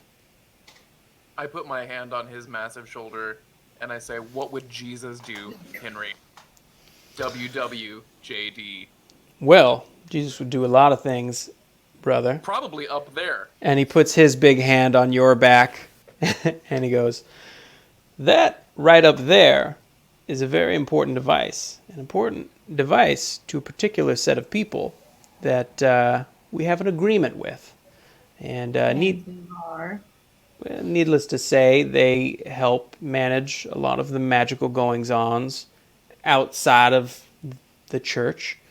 And in return for helping keep the peace, we protect that item." What does it do? It's a relay of sorts. I'm not super aware of all of its inner workings, but suffice to say, it helps negate the non-magical people's ability to see magical things. Likely story, holy man. So Charlie, it actually appears that this is malfunctioning, and that's actually why we're here, because people are discovering that magic is in this space. So if you don't mind, I would like my friend, my little robot friend, to go up and grab and explore and bring that down to us. We can see what's going on with it. Well, I'm sorry to say, but it is not to be moved or touched or fiddled with in any way. I'd be more than happy for you to look at it from where you are. Examine and scan however you please, but you will not touch it. And I would like to say, will are not you remove sure, big fella? And I'm going to just intimidate him. You're going to intimidate? Go ahead and roll, and I mean, this is a big guy. He's kind of eye to eye with you. I'm Intimidating, yeah. I'm going to say that this is a DC of 20. Okay. Does it, like, do you roll intimidation, or is it a... Yeah, check intimidation. Can I insist on this and stare at him up from the ground? Maybe kick him in the shin or something? Whoa! Yikes. A nat 1. So you lean into him, and you're like, "Are you sure about that, buddy?" And he leans over to you, and he puts his hand on your shoulder, and he grips, and you feel holy energy surge through your body, taking 1 point of damage. All of the sudden, all of the unclean thoughts you've ever had kind of like spark against, and they rattle against this kind of holy energy that he shoots through you really quick. And he goes, "Are you sure about that, buddy?" It's like when I watch Prince of Egypt. Deliver us! So Charlie wants to use. Can I want to use my charm person on this little. Okay, sure. It's what's can you read for me the charm person rules there? Yeah, you attempt to charm a humanoid you can see within range. It must make a wisdom saving throw, and does so with advantage if you or your companions are fighting, but we're not necessarily fighting right now. Mm-hmm. If it fails the saving throw, it is charmed by you until the spell ends or until you or your companions do anything harmful. The charmed creature regards you as a friendly acquaintance when the spell ends. The creature you know, the creature knows it was charmed by you. Mm-hmm. Okay. It's an hour duration. Yeah. So some bonuses and saving throws, so this is going to be really hard to charm him. But let's give it a shot. So you're going to use Charm Person. I'm going to make a Wisdom saving throw. Save Wiz. Oh, I don't have that character loaded up. I'm just going to roll a d20. Roll d20. Roll 1d20. With advantage. And then I'll add his modifier to that, which is 3. Ooh, yeah. What's the DC on that, Charm Person? How do I see the DC? What does that mean? That's the difficulty check. So it's a Wisdom saving throw of what? What is the Wisdom saving throw got to be? Does it say specifically? Casting time, components, duration, attack, save is Wisdom 12. Oh yeah, he passes. Yeah, he passes. So he notices that you guys are like poking around and trying to get at him. He feels this Charm Person spell kind of try to wrap over him, and he stiffens up, and you could just see it almost like reflect off of his glistening armor. And he stares you down, and he says, "Now, I don't know what y'all came in here for, Father Brandon. I am very intrigued by you and would love to see you grow as a paladin. We're here as lawful individuals, using our rights as lawful individuals, trying to help the community. But if you're going to come in here causing trouble, I'm not going to have that. I'm going to have to ask y'all to leave if you're going to cause trouble. What is it going to be?" Henry, I'm very sorry about their behavior. I didn't notice that shiny thing on me, and I respect your decision to not let it. I'd love to learn from you. What do I need to do? I mean, come attend some of these classes. We'd love to have you. Love to have your abilities checked and see where we can do to help you grow as a paladin. Can I get a flyer? Do you guys have a flyer or something? He like snaps over at one of his one of the other brothers of the church, and he comes over and pulls out this like really crumpled up flyer, and it looks like it was made in like MS Paint, and it's got like Saturdays, the Paladin crew, and it's got like the times that you can come in. There's like a couple different times throughout the day, and there's like free snacks and drinks, and they always have donuts for some reason and croissants. Yeah. So do you guys have like an Instagram or something like that, or TikTok? Because Yes, I don't at know how St. much longer I'm going to stick around John's, here. the Divine. Charlie, Yes. I don't think they're going to let us go to the shiny ball where they're keeping So us. while this is happening, Charlie has seen Servant, and I would like to. So this allows me to have an shapeless force that does simple tasks, Yes. and I would like it to go get the thing while they're talking about TikTok and stuff. Yeah. So as everyone is discussing things, the unseen servant kind of peels away and makes its way over to a staircase that leads up to the top of this dome. The staircase is warded.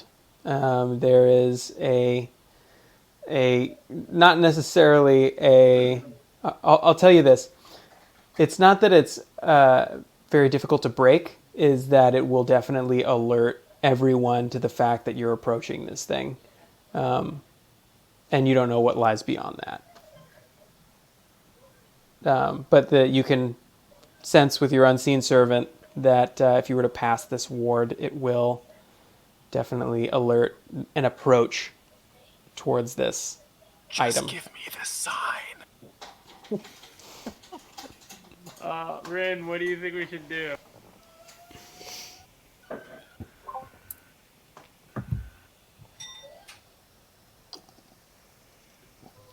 Julia. Onward, always. Onward, So, always. Shake the bees. Anybody else? Anybody? What do we think? Should we... I've got your Are we doing this? I'm very much wanting to learn about paladin things. So I wasn't really kind of following along. Like, what is wrong? Brittany talking at me. Like, what are these guys doing so wrong here? So there's a thing up in the dome that I really want to check out. That's supposed to hide the magic, but it's not hiding the magic. They're But the trying to paladin- stop Easter. The paladins want to like take Father Brendan and make him like introduce him to the paladin way, which I think will take a very long time. Are you certain that I'm still all for like self discovery and self improvement. I mean, that's always something that we should always be striving for. So I start to wander over towards the same staircase. I think maybe we should split up. I kind of start to walk towards the young Henry and kind of try to lead him away from the group. Fully pure-hearted, of course. He can't sense anything wrong with me because I just want to. right? Okay. are we gonna fight something then? Because that's what I'm here for. But I mean, are Sounds these like the bad Father guys or what? Brendan is gonna like really take those classes like ASAP, and the rest of us are gonna go after. Like, I want to learn. I mean, is there some I kind of wanna like get With my better stops. at hitting stuff. is there like a master class you can just take online? Because if we're gonna fight something, let's fight something. I think we should read more pamphlets. Maybe attend a seminar. Father So Brendan, I'm like, you want to try to maybe talk some sense into Henry, and lead him somewhere further I just wanna away. take classes. I just want to go take classes. Okay. It sounds like we're pretty split on this. Father Brendan leads. So Father Brendan is talking with Henry. Well, I don't know. Charlotte, I you don't- just I give don't me the know. sign. I'm gonna smack Henry with this stop sign. I You don't know what everybody else is gonna do, but I'm gonna go to classes. All right. So you Charlie, you just this or this. I mean, Right. I want to fight for the good. roll, More, I kind of want to fight, but I still want to be on the right side. So Any enemy of God is an enemy of mine. I kind of, as I'm walking with Henry, I turned out. Now, why don't you guys go to church while I'm taking these classes? He needs the stairs. roll I a say very loud. Father Brendan. Roll a persuasion check. Check persuasion.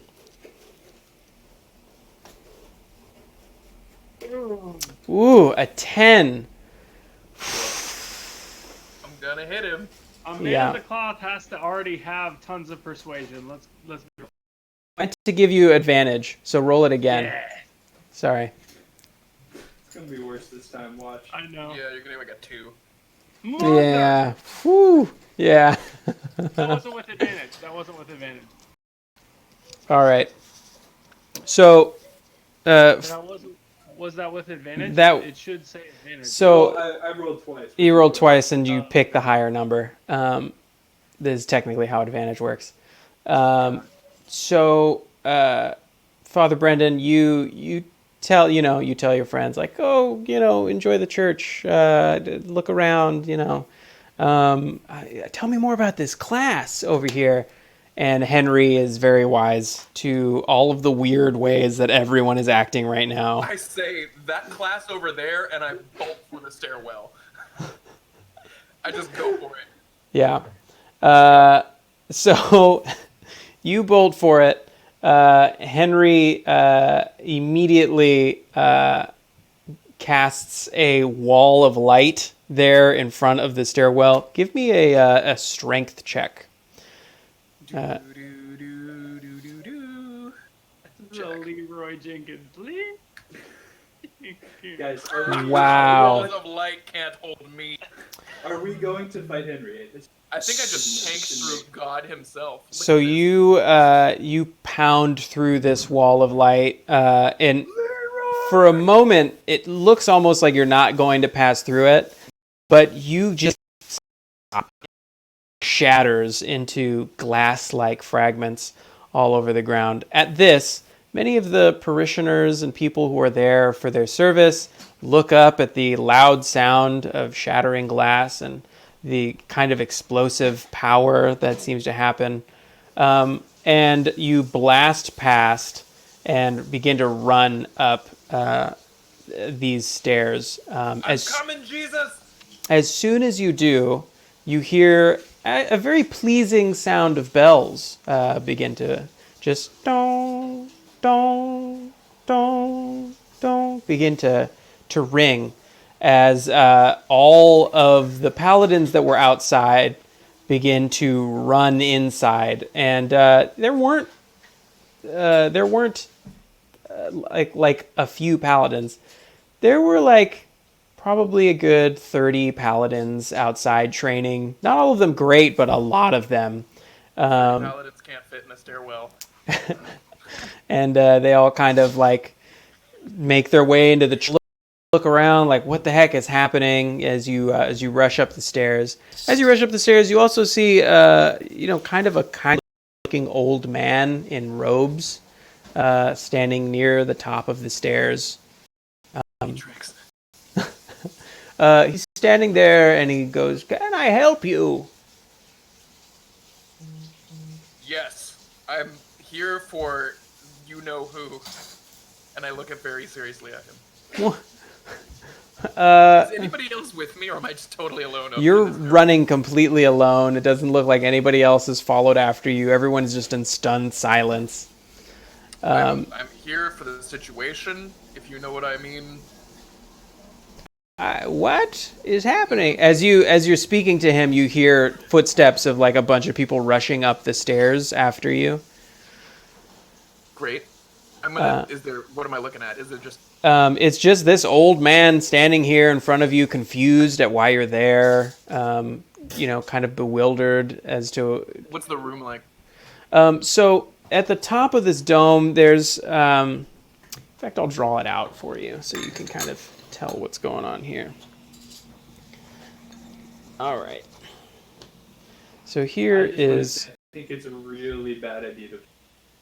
I think we lose and have to start over. Can't hear you from where I'm standing. All right. If it was sit through a class or do something. All right. So we're gonna say. Plus, I think it's a sign from you know who that I got a nat 20 on that wall bust there. It wasn't a nat 20. He wants our help. Okay. So the stairway leads up like that. All right. And then you've got this guy kind of just standing there. Or actually he's sitting there in a little chair. And he's just reading a book. And it's just this open area. So there's like a big hole in the middle with like a slight little banister all the way around. And then this gem that's kind of hanging there in the middle at the top of this dome, sticking out through this little area. Looks like just this walkway is the only thing that's really visible at the moment. How big's the gem? It's large. It's probably the size of... Say a dark crystal? Maybe not that big. It looks like it's about the size of a tire. It's a pretty big size. It's maybe not the size of a full-size tire. Maybe like it's like a good egg, like a really large ostrich egg. Gotcha. The bells that I was hearing, are those real or are those coming from that? They are fully real, but they seem to be projected everywhere, all around you, all over the church. I can't see any bells. You can't see any bells. No, they're definitely magical in nature, the sound. It's not like there's an actual bell somewhere in that church. They're ringing. I say, is that where you're keeping him? And I point at the crystal. Who are we keeping? I'm sorry. Why should you be here? Oh, Gandalf, I can't trust you. And then I leap off of the guardrail onto the crystal. Okay. I realize that this is stupid, but I have to follow her. Okay. So you're gonna give me. We have a special. I have a special server alias that I've inputted for just a moment, such as this. So what you're gonna do is you're going to give me in a moment. Stupid idiot action. You're gonna type exclamation point jump. How did I plan for this? I didn't. I just thought we would probably do some jumping. There's a jump calculator in the situation. So you're gonna actually roll your jump to see if you this jump. You probably make this jump. We're gonna find it here in a second. I mean, I've been leaving some buildings apparently. I got this. Yeah, you're a good jumper. But I'm also stressed out. So just bang jump. It's just exclamation point jump.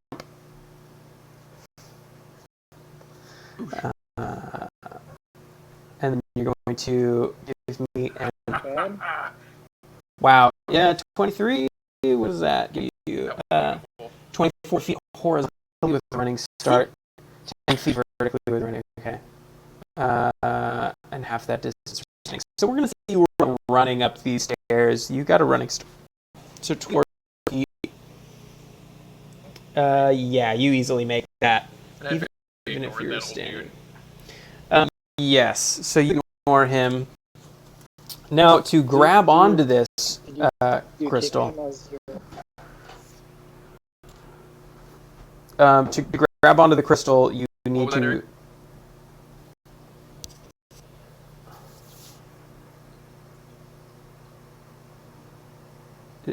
Sorry, did you say something, Eric? Or sorry, Brittany? No. Okay. So, all right. So you make the running leap. You're there. What is Biff thinking right now? I would like to know. What is the goal that you're trying to do? What is it that thinking that without, I earnestly believe, like, based off of the context clues that I have gotten and like the blips of conversation that I've overheard, that they are trying to stop Easter. So like, it's up to me to liberate, whether it's Jesus or Easter Bunny, something powerful is inside this crystal, and it's up to us to bust him out. And like, Henry is not to be trusted, so I was like, they're making a fuss about this. I got to grab this thing. Great. So you reach over and you give me to grab on to it. I'm going to need you to check acrobatics, so that you can get a hold on this thing. And I'm going to say with a DC of I want to say 13. You grip good. Well, I don't grip that good, even though the leap was beautiful. Yeah. All right. Yeah. So you get your hands on it. You make it the whole way there. You've grabbed onto this thing, but it's a gem, and you feel the energy pulsate off of it, and you grab onto it as much as you can. But it's slick, and you slip right off of it and begin free falling down to the ground, directly in the middle of pews and people who are just looking and staring at all of the commotion and craziness that's going on. You also leaped into it so hard you knocked it sideways a little bit, and you heard kind of a cracking thud when you hit it. And it's definitely not sitting in its where it was before very well anymore. And because of that, you feel like a strange boost in the magical aura of everything all around you, as magical things are apparently very visible to anyone now in the Harlem area. Churchgoers who are finally kind of half blink their eyes and look around and see that their Reverend or priest Henry Stone is no longer wearing nice simple clothes, but is adorned in incredible armor and a cape. You fall to the ground with a thud, and everybody's looking at you, this hulking individual. What do you do? I stand up. What's everybody else do is my question. Yeah. So, What's different? What's different about what else has changed? Like, what else do we notice? has anything else been revealed to You guys can all see. already see stuff? You guys can already see the veil of like the way the world is magical. So there's no further. There's nothing there that you guys. Oh my gosh! There's like a dragon that's been sitting in the middle of this area. What you guys see now is everybody around you begin to panic. They're like, oh my god, what's going on? And it like. Rifles laying around. Sorry, say that again. Not a rifle anywhere. No, not in this. There's no like antimatter rifles laying or anything. No. So Charlie, I wanted to use unseen servant. It didn't happen. But can I use unseen servant to like, because our mission, right, is, and I gotta be tight with this mission. We don't want magic to be discovered, right? So I want unseen servant to go and move the gem back to its original position to hide everything we get. Yeah. Does that mean during all that everybody just like watched it happen? Yeah. Brittany was definitely filming it. I'm going to say that your unseen servant was like right on Biff's heels because it was already there at the entrance, and that you followed him up. Go ahead and give me a jump check, and I'm going to count that your jump is equal to whatever this creature's jump is. And It says it can go more up to 60 feet. After 60 feet, the spell ends. That's what it says. oh, after 60 feet, yeah. So it's not going to be able to go far enough to get to this thing. Well, let's say that you followed Charlie it. Run up the stairs. I mean, there's so many people running all over the place here. The Henry immediately goes, "What is going on?" And all of a sudden, like, people just start getting up and running out of the church, and there's kind of pandemonium. The paladins kind of like run and look like, should they grab their shield and their weapons or anything like that? They're looking like a little confused. And which is making the congregation more confused. And Henry goes, "The relay!" And he heads for the stairs. He starts running up for the stairs. What does everybody else want to do?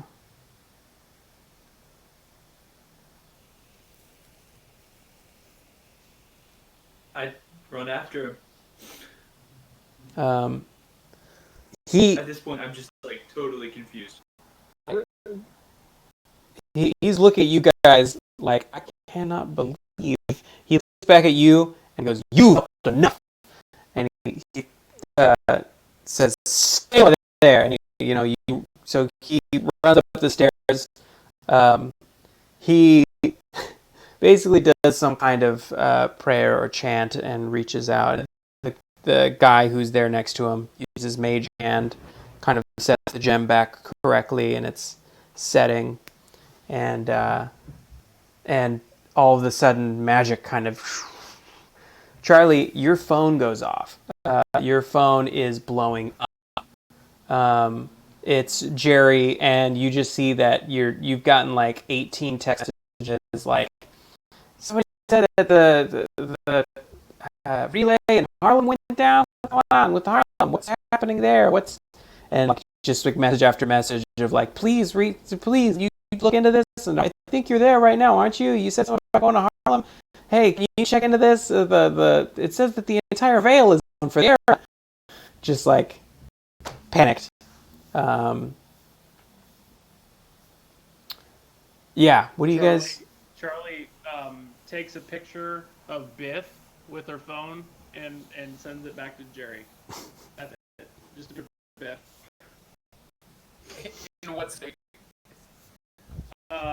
Biff is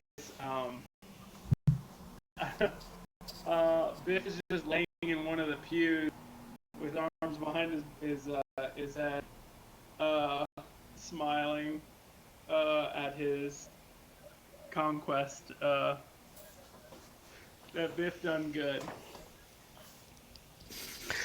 Biff will sleep well tonight. So Henry comes back down the stairs and looks back at everybody, and with a very solemn look on his face, he pulls you aside, Father Brendan, and he says, "Look,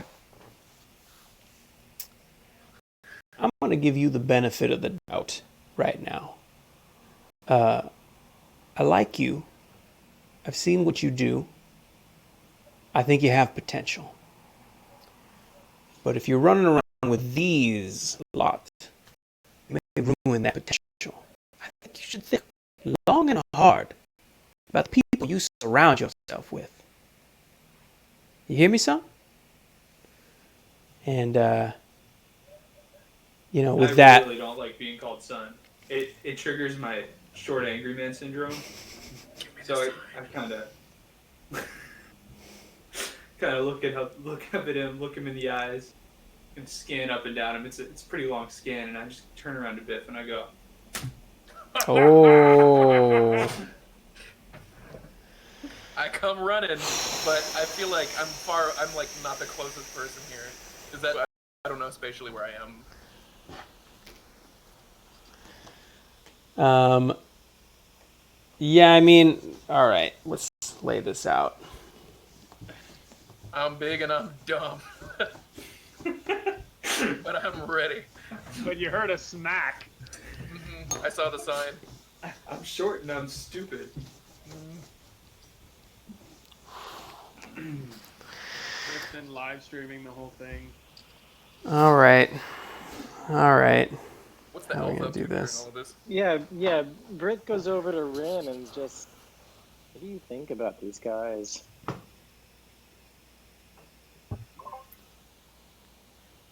Well, as I have been silently observing from the sidelines this entire time, I don't trust them or what's going on.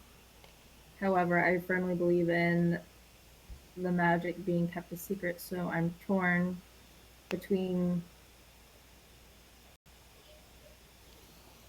taking the crystal and leaving it or doing something of that nature.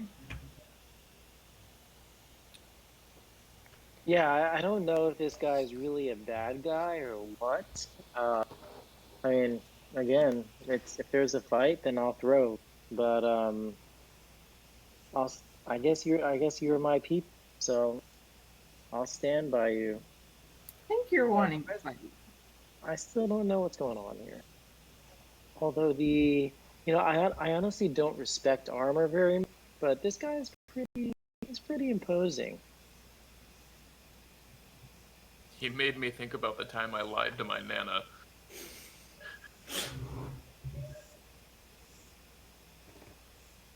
I really hate that we're fighting him. I don't think this is a good idea. I feel like you started this. Well, I'm no, gonna tell you guys right now, this is a really bad idea. This is... I mean, I shouldn't be telling you this, but... I mean, someone could also stop me, but... Oh, The sign was signed. stopping Biff. I never even thought about stopping Biff. Maybe we should stop Biff. Because right now, I've got a very claymation version of Easter being canceled tomorrow if this doesn't... If we don't get that floating egg. So... All right. Let's see here. Okay. I feel like this would be a good time for one of our acrobatic splendor people to jump in and like trip him.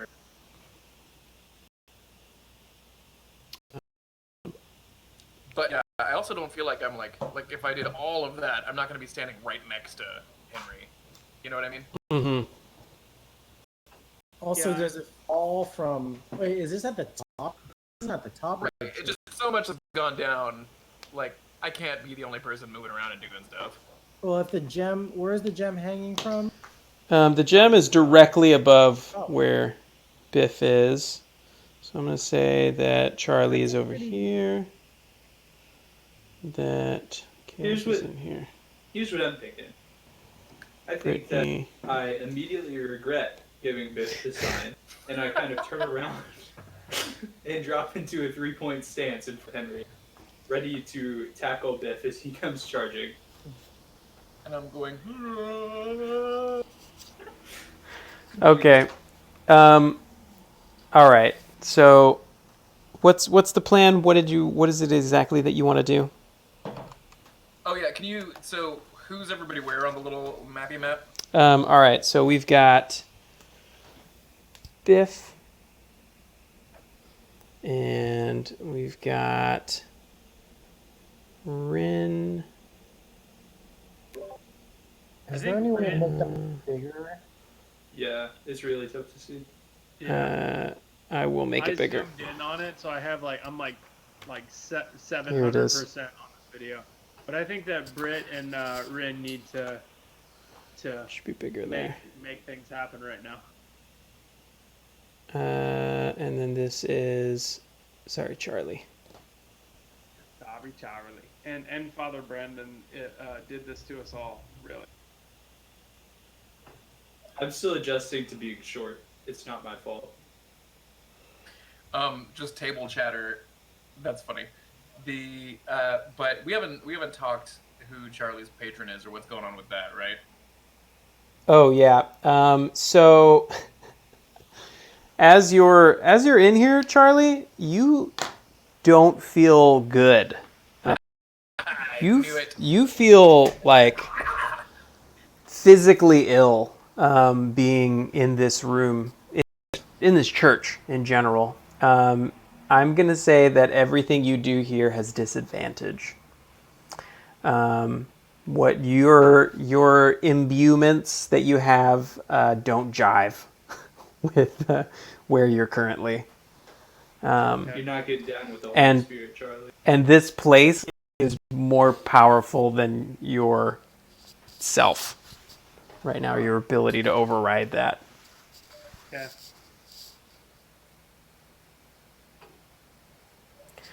Can you guys see all that? Well, Could you make it a little bit bigger? let me take a look and see what we got going on here. But, I mean, I guess it didn't really matter. I know Oh, Biff why is is it- charging towards him, and I kind of turn around and get ready to tackle Biff to stop him from hitting Henry. Oh, why isn't it? Yeah, there we go. Should be there. Okay. All right. That should be better, hopefully. Yeah. So about how long is it going to take for old muscle calves to get from one end of that church to the other? Do people have time, or what's going on?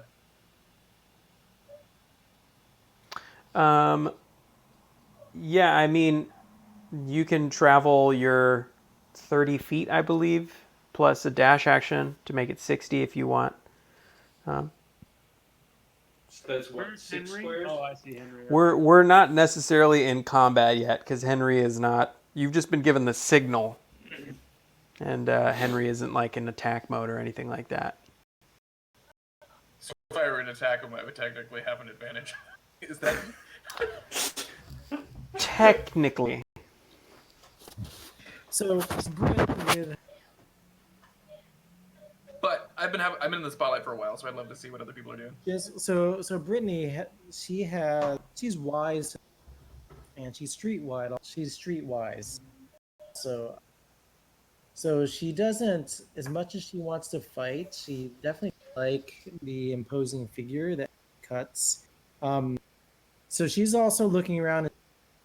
what the acolytes are doing, like these other paladins in training, because she wouldn't mind wailing on. Yeah, go ahead and give me a check perception. Okay.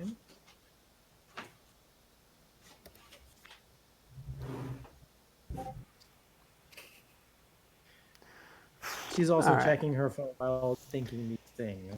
Yeah, I mean, you see a pretty big group, and I'll just kind of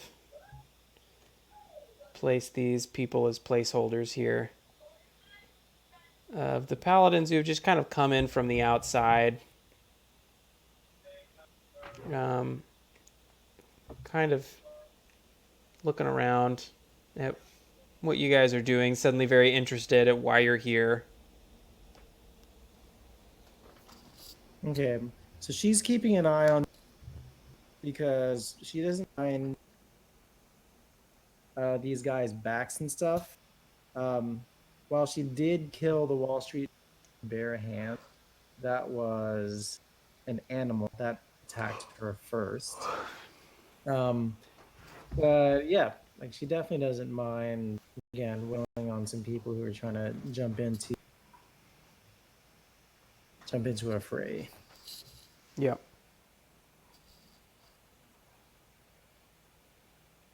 What's Rin doing? Because she has some fighting history with here. I do. Rin, or I am. What was the consensus? Is Biff fighting Henry? Are we stopping him? All I know is I'm about like a turn away from doing something that we might all regret, but I've been signaled, and I don't want to just hog the microphone since I just ran up the stairs and did all this other stuff. Yeah, this has got to be a group decision here, what you guys end up doing. Also, you could just individually take action how you think your character would react in this situation. So if your character would just let it happen, then I guess that's what your character would do. If your character is the kind that would jump into the fray to stop this, maybe that's what you should have your character do. Brit doesn't think that we should fight Henry. He doesn't. Instead of running through an open door, maybe cutting down some of the weak pallet, like on the way out. Yeah, I want to know what Rin wants to do, but so let's hear that first. But then I have an idea, but I want to know about Rin.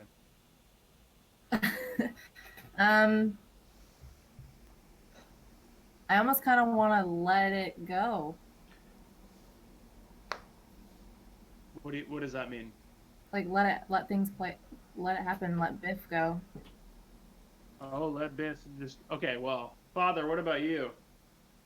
I am down in a 3-point stance. I played linebacker in high school, and I'm ready to stop Biff. All right, so before Biff jumps in, Charlie goes to Henry. Henry, listen, we're here because there was a disturbance, and the magic is getting out. Things aren't working here, and Satsaf sent us, and we're just trying to help, brother. Yeah. Ruler's coming out. You look like you're about to puke. All right, and that's Charlie. Charlie's come over here to talk to Henry. Well,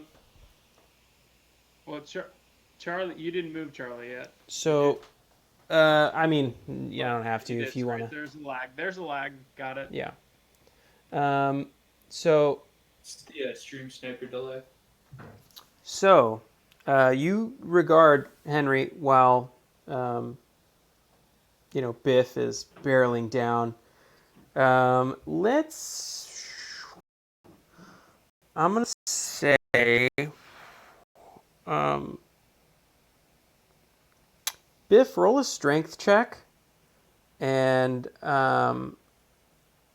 roll it with disadvantage because you don't want to hurt your buddy.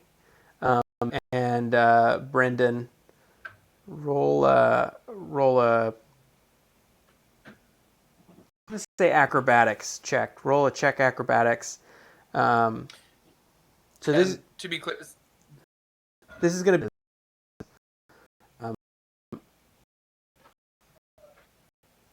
sorry, Justin, you're real laggy. Oh, really? Oh, gosh. Yeah. Yeah, sorry. Oh, I can see my video connection is getting really chunky. Looks like it's working a little better now. I Can didn't you hear anything you just said. Okay. So Brendan rolled an acrobatics check. Biff, roll a strength check. Gotcha. Now, is this? Would I be making a reckless attack? No. Again, you're I thought gonna. you were rolling with disadvantage. Yeah, you're gonna roll with disadvantage because you're barreling down on one of your own party members, and you see that kind of last minute. Gotcha. Okay. How do you disadvantage yourself in the command? So you just write DIS at the end of your roll. Strength Uh-oh. check. Oh, wow. I again. Good rolls tonight. I also meant to give Brendan advantage. Even if you did. Can I make a strength check instead of an acrobatics? Do you have better strength than you do acrobatics? Yeah, go ahead and roll strength with advantage. Roll strength.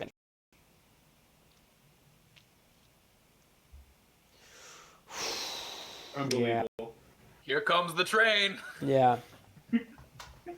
So he plows over you, just crunches you down real easy and keeps on moving.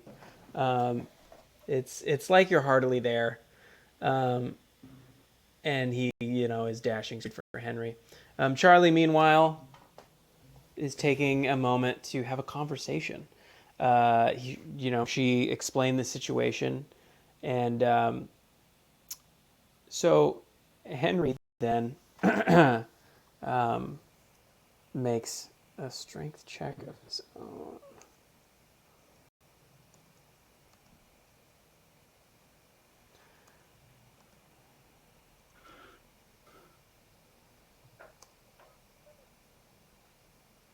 Oh, wow.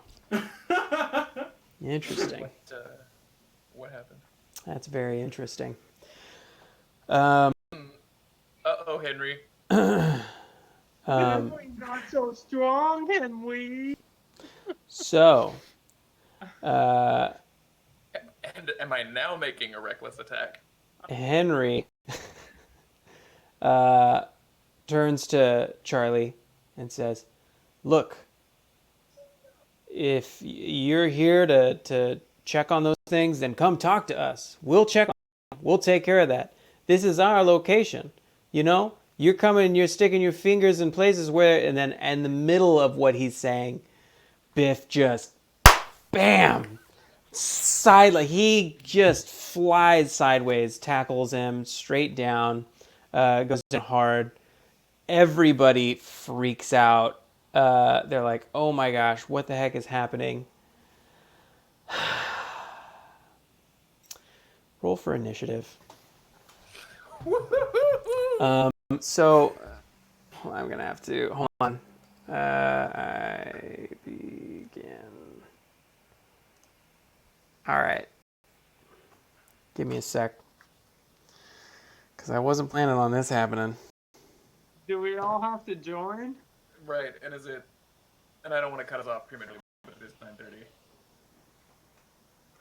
9:30. You know what? Take another stab at this whole thing. It is 9:30. So what we're going to do is we're going to end right here. This was a wonderful session, guys. Thank you so much. I'm so sorry that I gave the signal. Yeah. I think it should be changing, right? Is it? No, it's not for some reason. Cool. All right. Anyways, great. Guys, this was wonderful. You're all very good at what you do. for here, we will end. We will pick up in maybe the most insane battle I've ever run in D&D before. And you may all die. But you know what? This will be worth it. So we'll find out what you guys want to do many next. paladins.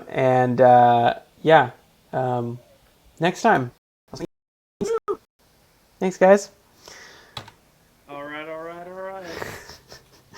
Uh,